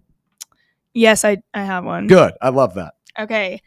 I'm talking about Hawaii here. Yes. I'm actually newly a Hawaii fan because this summer with the Cape Cod Baseball League, we had 5 Hawaii guys on our team, and just they live such an interesting life over there. It's so different. They have the shaka. They were teaching us all about that. Anyway, love the Rainbow Warriors. What a cool mascot. So fun. So anyway, with Hawaii, they have a 29-year-old true freshman. Yeah, they do. What? Unbelievable. 29 years old. He played for the Australian Football League. And now he's coming over here. He's a punter, 67-yard punt this game. And, he can also use both legs. So pretty interesting stuff there. That was one big takeaway for me. And then looking at Stanford, this is now their 6th consecutive road loss. So that is dating back to last season, of course. So that is another big thing. So I think both are big points. Yeah. Stanford is not looking too hot. Hawaii is looking pretty cool. Have some interesting characters on that team that'll be fun to follow. To further put Stanford in the grave, they scored their first rushing touchdown in 2 seasons on Saturday. They did not score a rushing touchdown all of last year. Okay. What? Yeah. That's insane. Yeah, Seriously? it's insanely bad. How do you play football and not at least get one? Well, I don't know if I'd call what Stanford does football. But when we come back, we'll talk about the professional football players. That's the NFL. Terry McLaurin is going back to the Commanders. They've decided to come to an agreement. Everything is all good. We'll break it down how big of a deal that is for Washington when we return right here on Overtime, presented by VIP Play on Fan Run Radio. For the fans, by the fans, this is Fan Run Radio, Knoxville. Hi, this is Bo Kregner from the Kregner Group at Realty Executives, and I know there's a lot of choices here in East Tennessee when it comes to choosing a realtor. Here's why the Kregner Group is different. At the Kregner Group, our motto is walking by faith, serving others. It's how I live my life. It's how I run my business. Here at the Kregner Group, we're committed to doing real estate the right way. Faith, honesty, integrity. The Kregner Group. Call me anytime at 865-742-1035 or visit my website at boknowshouses.com. Have you ever found yourself wishing your clothes looked brand new again? Whether it's your favorite suit, that little black dress, or your comfy winter coat, Crown Cleaners can make it happen. From stubborn stains to delicate fabrics, the expert team at Crown Cleaners uses the latest cleaning technology to ensure your clothes come back looking and feeling fresh. Visit one of their 2 area locations, Kingston Pike on Bearden Hill or South North Shore Drive near Dunkin' Donuts. Online at crowncleaners.com. Crown Cleaners, a tradition of excellence. Believe in family. Believe in your fellow man. Believe in honesty and an honest day's work. We do. We're Farm Bureau Insurance. And we don't just believe in Tennessee. We believe in Tennesseans. Farm Bureau Insurance, Tennessee's insurance company. This is Baseball VFL Cody Brown. Farm Bureau Insurance is the official insurance for Tennesseans. Believe in me for all of your insurance needs. Give me a call at 865-992-3871. Attention service members and veterans. Introducing the Griffin Law Firm, your trusted ally in military legal matters. From court martials to benefit claims, at Griffin Law, your mission is their mission. Here's VFL Marshall Griffin. As a veteran and retired military attorney, I've successfully defended lifelong benefits and helped preserve professional futures. So I know that when you hire a military justice lawyer, you maximize your chance to get relief. With my unique experience, I can advocate for you because there's no military matter that's too big or too small. Let us help you make these critical decisions that could affect the rest of your life. Remain silent. Request counsel. Call Griffin Law. For a free consultation, call 888-707-4282. That's 888-707-4282. Or just visit griffinlawdefense.com. Ready to launch your career? Axle Logistics is a leading third-party logistics company where excellence is an energy. With an award-winning culture, Axle proves that positive outcomes come from a positive environment and a work hard, play hard mentality. At Axle, the drive for success is infectious. And with an uncapped commission structure, hard work isn't just noticed, it's rewarded. For those with big goals and even bigger dreams, Axle Logistics is the place to start your career.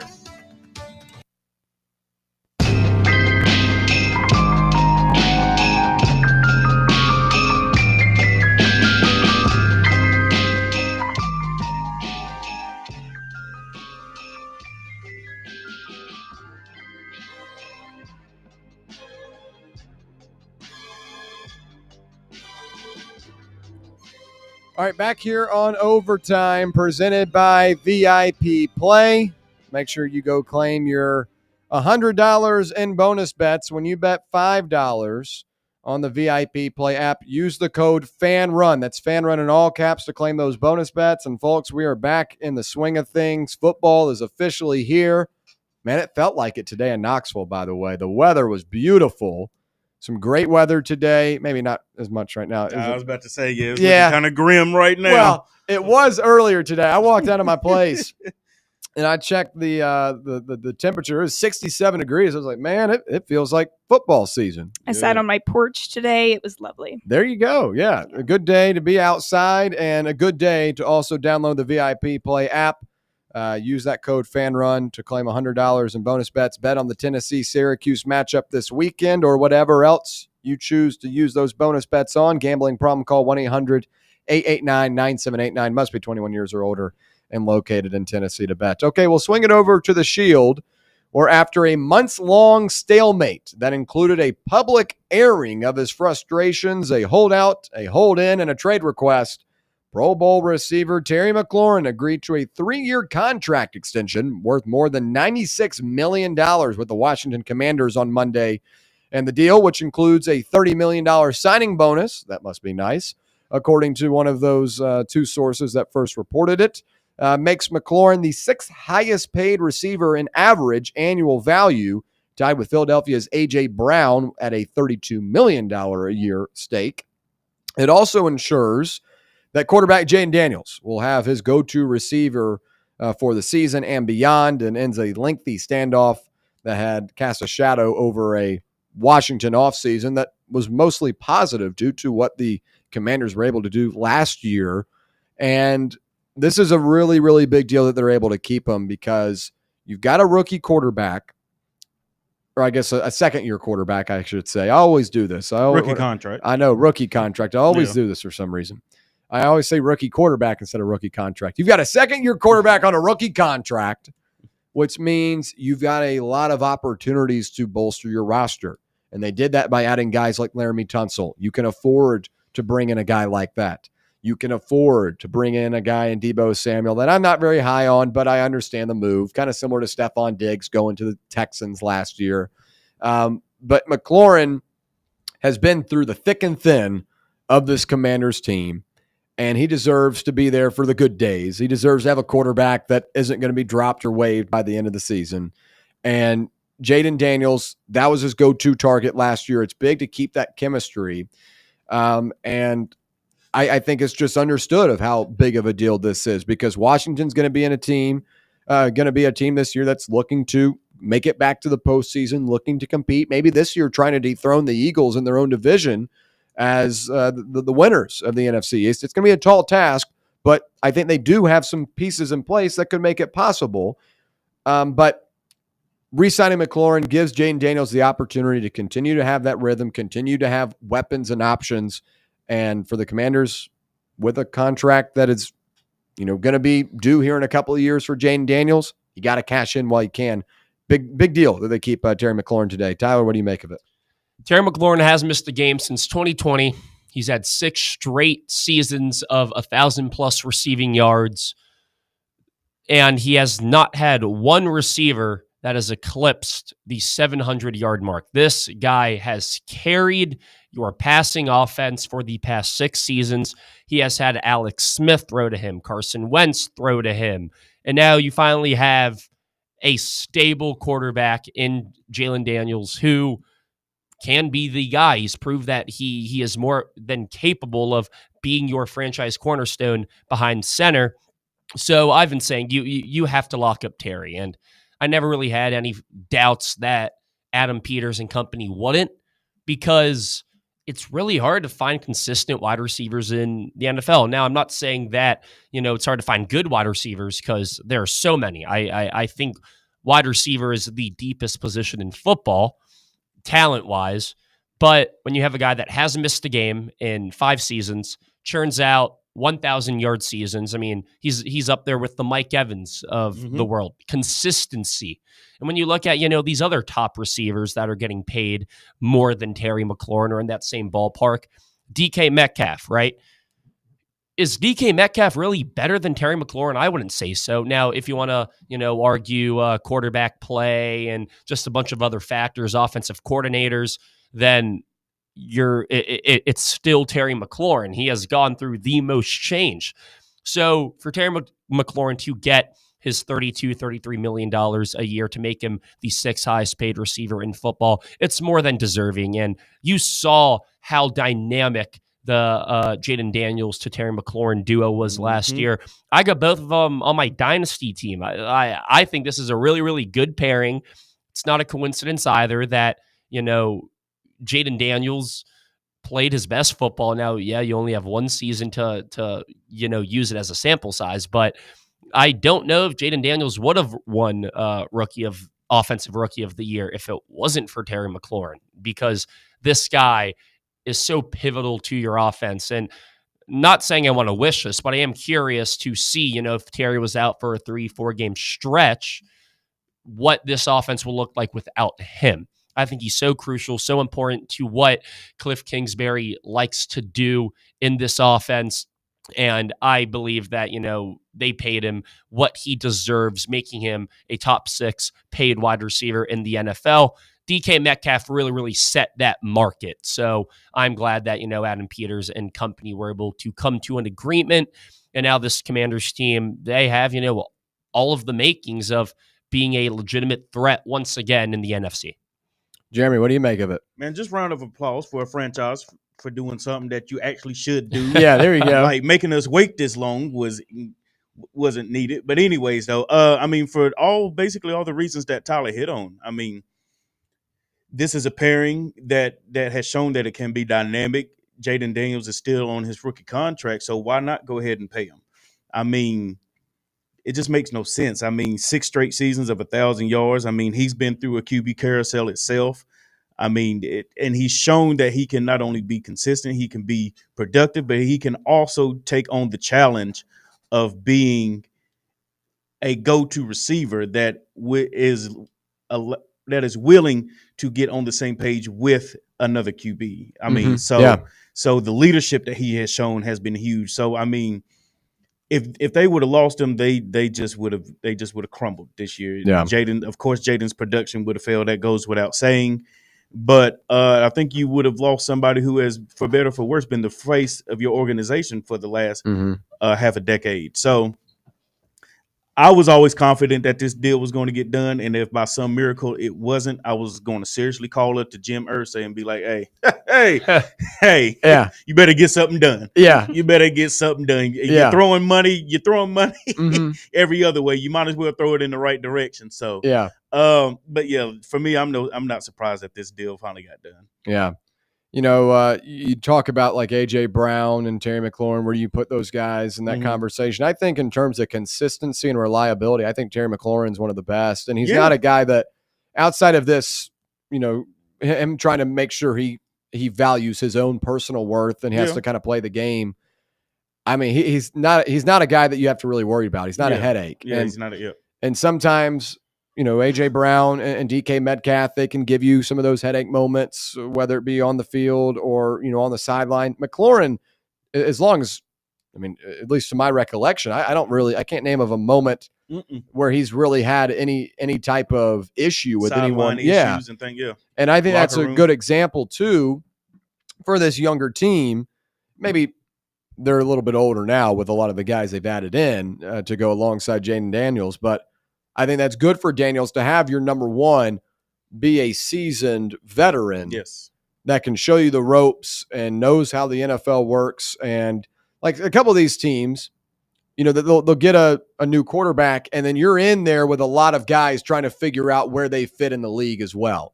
And I'm not picking on the Colts here, but I just think it's an example. It is. Anthony Richardson comes in, you got like a Michael Pittman, you got like a Josh Downs, Alex Pierce. Those guys were all 2 to 3 year guys. In Washington, Jaden Daniels comes in. Austin Eckler was your backup running back. You had Terry McLaurin. You had, you know, Bobby Wagner on the defensive side of the ball. You had some older guys.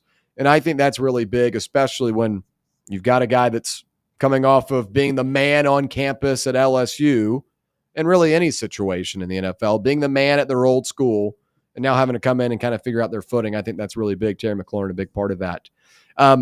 One thing I will mention, if you guys don't have anything else to add to McLaurin, do you? Anything else? No, okay. Hendon Hooker was dropped today by the Detroit Lions, and since, you know, we are based in Knoxville, thought I would mention it today. It's not a huge surprise because Dan Campbell talked about it yesterday and kind of foreshadowed it, and he said that it might be best for him to find a better situation elsewhere. Okay. So you kind of figured this was coming. For Hooker, I think that, you know, he is a guy that obviously was very successful at Tennessee. He's a little bit older, so it's not like you're getting a whole lot of upside here. I don't think that Detroit was necessarily the best landing spot for him because Detroit's a team that likes to establish the run, and you know that was really their priority, at least in preseason when Hooker would have an opportunity to get some reps. But in terms of a winning culture, I think he did benefit a lot from that. It's one thing to go to the Raiders. It's another thing to go to the Lions and at least experience a correct culture.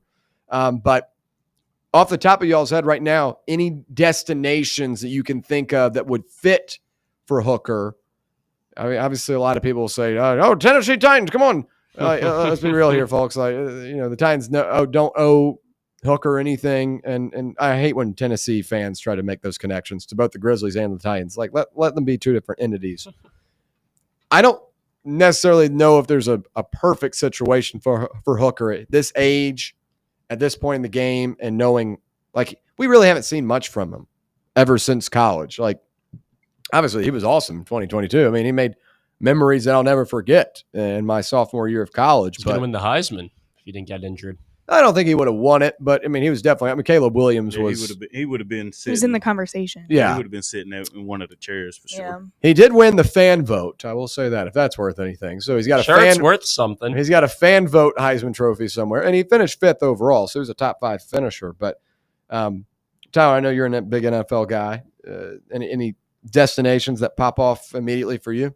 I think for Hendo, you got to go to a place where, I mean, it's not like he can control where he goes now. He's a free agent, just got released. However, his agent, his job now is to dictate the market, see what team, could benefit or wants to take a chance on a 26-year-old, a little bit more polished than, your normal younger backups.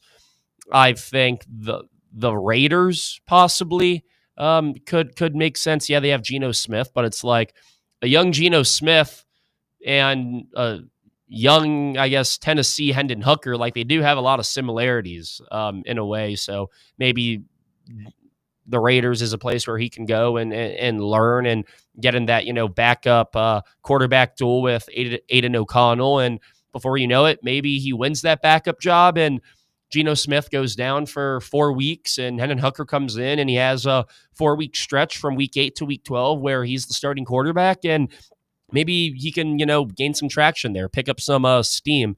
I also do think Jeremy's Indianapolis Colts could be interesting too, because Daniel Jones is your starting quarterback right now.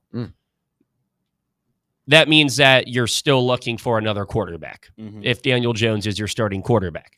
Yeah, you still have Anthony Richardson, but, his agent came out exclusively and said, he's going to be gone. Yeah, we're looking at other options. We want to go somewhere where we can play. So Anthony Richardson could, be going to Los Angeles, for all we know, playing for the Rams, Matthew Stafford's replacement next season. So I think Hendon Hooker, if Anthony Richardson were to stay there, and if, maybe this time next year, they do want to move away from Daniel Jones, he didn't do enough, or I think Anthony Richardson will start at some point again this season. I don't know when it is, but it does kind of seem like that bridge is burning very slowly there in Indianapolis. So, but I do think Hendon Hooker kind of, fits that mold that of a Colts quarterback, at least recently, a guy that can move a little bit, has some, natural arm talent. He's quick with his decision-making. That's kind of what Anthony Richardson lacked a little bit. So I do think he needs to go to a place to where he'll have an opportunity to battle, to fight for a chance to even be a backup, because it seems like in Detroit, he wasn't going to be their backup quarterback if Jared Goff were to go down. So if I was Hendon Hooker, my next step would be, let me see where I can go to where, the scheme kind of fits my style of play. Hell, even like the Commanders can make sense, but they already have a Marcus Mariota who kind of fits that Jaden Daniels player archetype player that can move, get outside the pocket. But with the NFL developing and become a more two-way league to where you have to be able to move, run, and also pass, there are going to be a lot of opportunities for Hendon Hooker here. But right now, you just got to find a place to where you can go compete and try and work your way up the depth chart. Yeah. All right, good stuff. When we come back, it's our final thoughts on a Monday. Stay right here. It's Overtime, presented by VIP Play on Fan Run Radio. Congratulations. You found sports radio that doesn't suck. This is Fan Run Radio, Knoxville. Barley's has live music on weekends, general team trivia on Wednesday nights at 8 p.m., and now live sports trivia courtesy of the Knoxville Trivia Guys every Thursday night upstairs. The game starts at 7 p.m. and is free to play for everyone, so head on down to the Old City and show off your sports knowledge and win gift cards to Barley's. Use those gift cards to buy some delicious food and drinks, and you can take it all in with their wide selection of TVs and indoor projectors. Barley's Tap Room and Pizzeria. Hey Knoxville! Surfside iced tea and vodka, made with real brewed tea, is only 100 calories, 2 grams of sugar, with no bubbles and no troubles. That's right, zero carbonation, so it's easy to sip and enjoy. Headed to a game day or party at a friend's house? Bring an iced tea or lemonade variety pack from Surfside, or try their green tea and new raspberry tea vodka. Find the can with the sunset stripes this season. Surfside iced tea and vodka, sold at bars, restaurants, and stores near you. Surfside iced tea and vodka. Sunshine in a can. Must be 21 or older. Enjoy responsibly. Yee-haw! I've been hooting and hollering ever since I started betting with the VIP Play app. VIP Play has more than 200 leagues, every bet type you can imagine, live betting and live hosts, all with 24/7 support from real live people when you need them. Start betting better with the VIP Play app today. Don't be a better, be a better with VIP Play today. Download VIP Play today or head to VIPPlayApp.com. Make sure you use the promo code FANRUN to take advantage of their welcome bonus and so they know that we sent you. Gambling problem? Call 1-800-8899-789. Must be 21 or older and located in Tennessee to bet. Are you tired of hiding your smile because of crooked teeth? At Knoxville Smiles, we've got the perfect solution.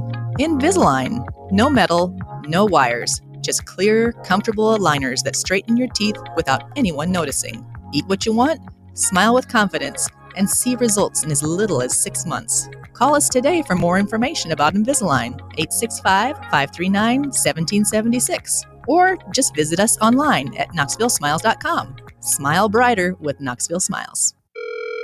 Hello, is Tina there? Who's this? Yeah, this is Vince from the hit reality show Wives Don't Tell. Tina applied for our show to confess that her husband won't go to the doctor to get his erectile dysfunction checked. She said she's ready for a guy that can bring the heat. All right, what the hell is going on? You know you're talking to her husband right now? Tina! Well, she wrote the application that her man's performance is questionable. She's basically married to a coffee table. She also said, we live within driving distance to Men's Pro Knoxville, but he's too scared to get a blood test. Oh my, she is done. She is so done. Got you, Mike. It's nephew Tommy. Ain't no reality show. It's a prank. Men's Pro Knoxville is the real deal, fellas. Local experts, test results in minutes. Call 865-544-8220 or hit men'spro-knoxville.com before your lady books a new co-star. Men's Pro Knoxville, making it happen.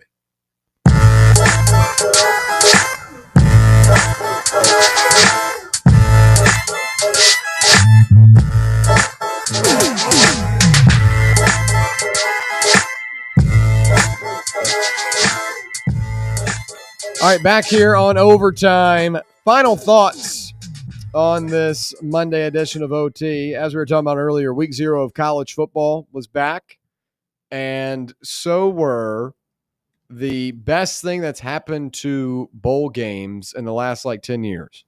The Pop-Tarts, the Pop-Tart mascots made their way all the way to Ireland. Woo! I'm a big fan of mascots. I don't know about you people out there, but I've always loved mascots. I've got, you see, when I was really younger, I had a little Grizzlies plush doll. I had the Memphis Redbirds, which was the AAA affiliate for the St. Louis Cardinals. I had a Rocky the Redbird. I've always loved mascots, and I really appreciate good mascots. The Pop-Tarts I love, and they continue to kind of pull on this shtick where they're not even in bowl season right now, but they're traveling to Ireland, and they're doing all these videos and stuff like that. I don't know if you guys have seen it. But at least last year on Overtime, Jeremy's shaking his head. He's like, what in the world is he talking about? We talked about it way too much last year. What all started, we got fascinated by these bowl games late in the year, and we had In the News, which was an older segment we had with Dawson, who was our producer at the time, and Dawson was talking about the Cheez-It Bowl.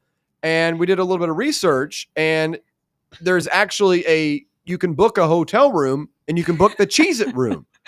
And I was wondering, I was seriously just wondering. I was like, well, does the Cheez-It mascot come included with the room? Is there every flavor of Cheez-Its? Is there a Cheez-It buffet? You got your white cheddar, Parmesan, your half and halves. What's the room? Is it are they charging you the bar in your hotel room where it's if you take something, they charge you? I'd hope it's not. How Not many if I'm of paying the white extra. cheddar you take.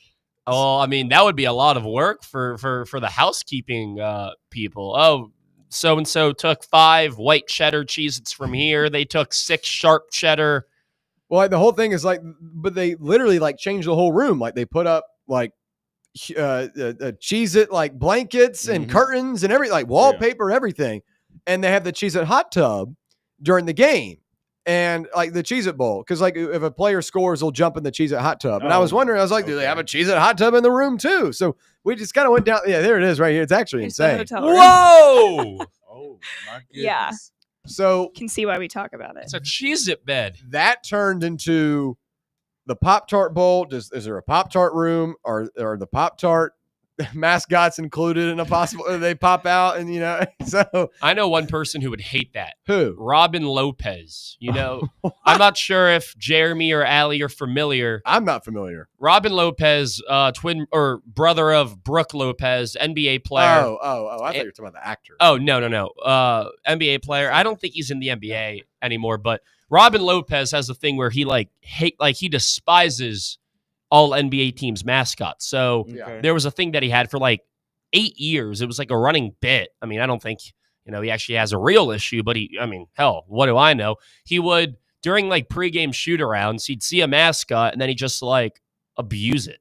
Oh. Like he would pick up the mascot and he would act like he's fighting it, and it was this whole thing. Robin Lopez beat up all 30 NBA mascots. Yeah. Well, there was a moment that went viral this year on Twitter, and it was after the Bucks had just been eliminated by the Pacers, and it was a video of Brooke Lopez talking to the Pacers mascot after the game. They'd just been eliminated, and someone tweeted out this franchise is cooked. We got Brooke Lopez fraternizing with the mascot, and we just got sent home. But he's making amends for his brother's wrongdoings. By the way, errors and omissions. George Lopez is the actor, not Robin Lopez. I didn't even know where you were going with that one. That's funny. Yeah, errors and omissions there. But I don't. But going back to where I was going with this, so the Pop-Tarts were there this weekend, and they were on camera, and I just think it's funny. And watch this. I'm going to tie it all back in. Bowl season is kind of a thing of the past now, where people don't really care about it. The college football playoff dominates all of that. The Pop-Tarts are so smart because it brings people inclined to watch the game. Like the Pop-Tart coming out of the toaster, stuff like that. It's so dumb, but people watch it and it's funny. So it almost adds a little bit of comedic relief to Iowa versus, Northwestern on, January 1st. It adds some fun to it. And I love how the Pop-Tarts people are continuing to play into it, to now where you kind of see him throughout the season. Kind of like Larry, Larry Culpepper from Dr. Pepper a couple of years ago. You know what I'm talking about? Larry Culpepper? No. Y'all definitely know those commercials. You talking about the from Dr. Pepper. I got a picture with him. Larry Culpepper. Oh, Lucky yeah. you. I didn't know his name, but yes. Before they replaced it to Fansville, it used to be Larry Culpepper. Oh, okay. But guys like that, just characters, characters that everyone. Yeah. Okay. Yeah. The stadium dude. Yeah. So stuff like that, I think is fun, and it makes to where bowl season now has a little bit more meaning. And the Pop-Tarts specifically had this whole narrative where they were one was chosen, and one the strawberry Pop-Tart from the last bowl game was up there. He was dying, or it was dramatic. There was a lot going on. Yeah, well, you could eat the They trophy. were sacrificing the strawberry Pop-Tart? Yes. I'm confused. That's He just terrible. in the back of the stadium, and the camera panned to him, and he was falling apart because he'd been Justice for strawberry. Yeah. Okay. Well, we got 10 seconds before the break, but that was fun. Pop-Tarts, bowl games, that's great stuff. Great stuff on a Monday. We'll see you same time tomorrow, 6 to 8, right here on Fan Run Radio.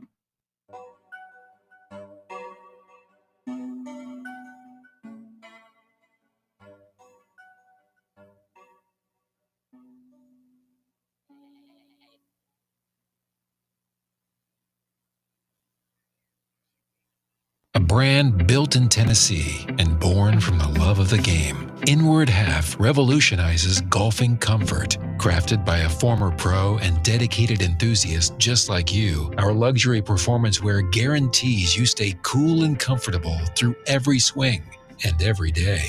We're not just a brand. We've set out to create a lifestyle for those who understand that impeccable style and premium performance are a hole-in-one.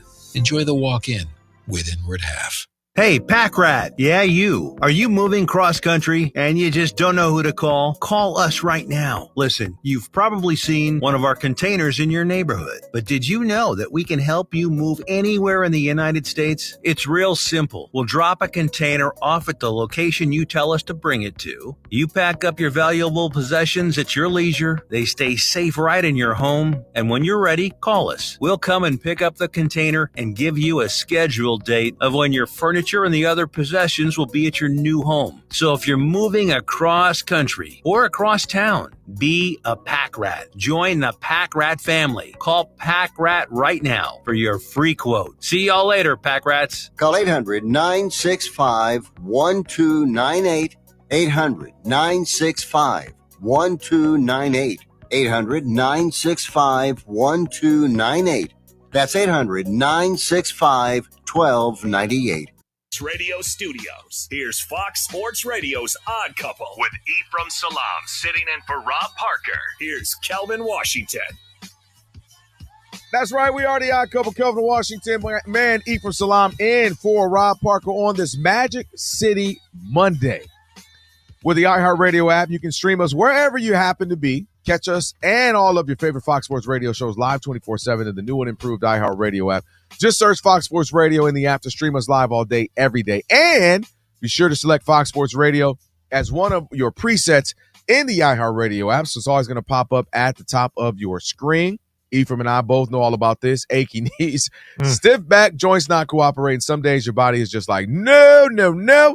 On those days, luckily there's a Aleve with just one pill. Aleve provides up to 12 hours of pain relief so you can keep moving. Use as directed.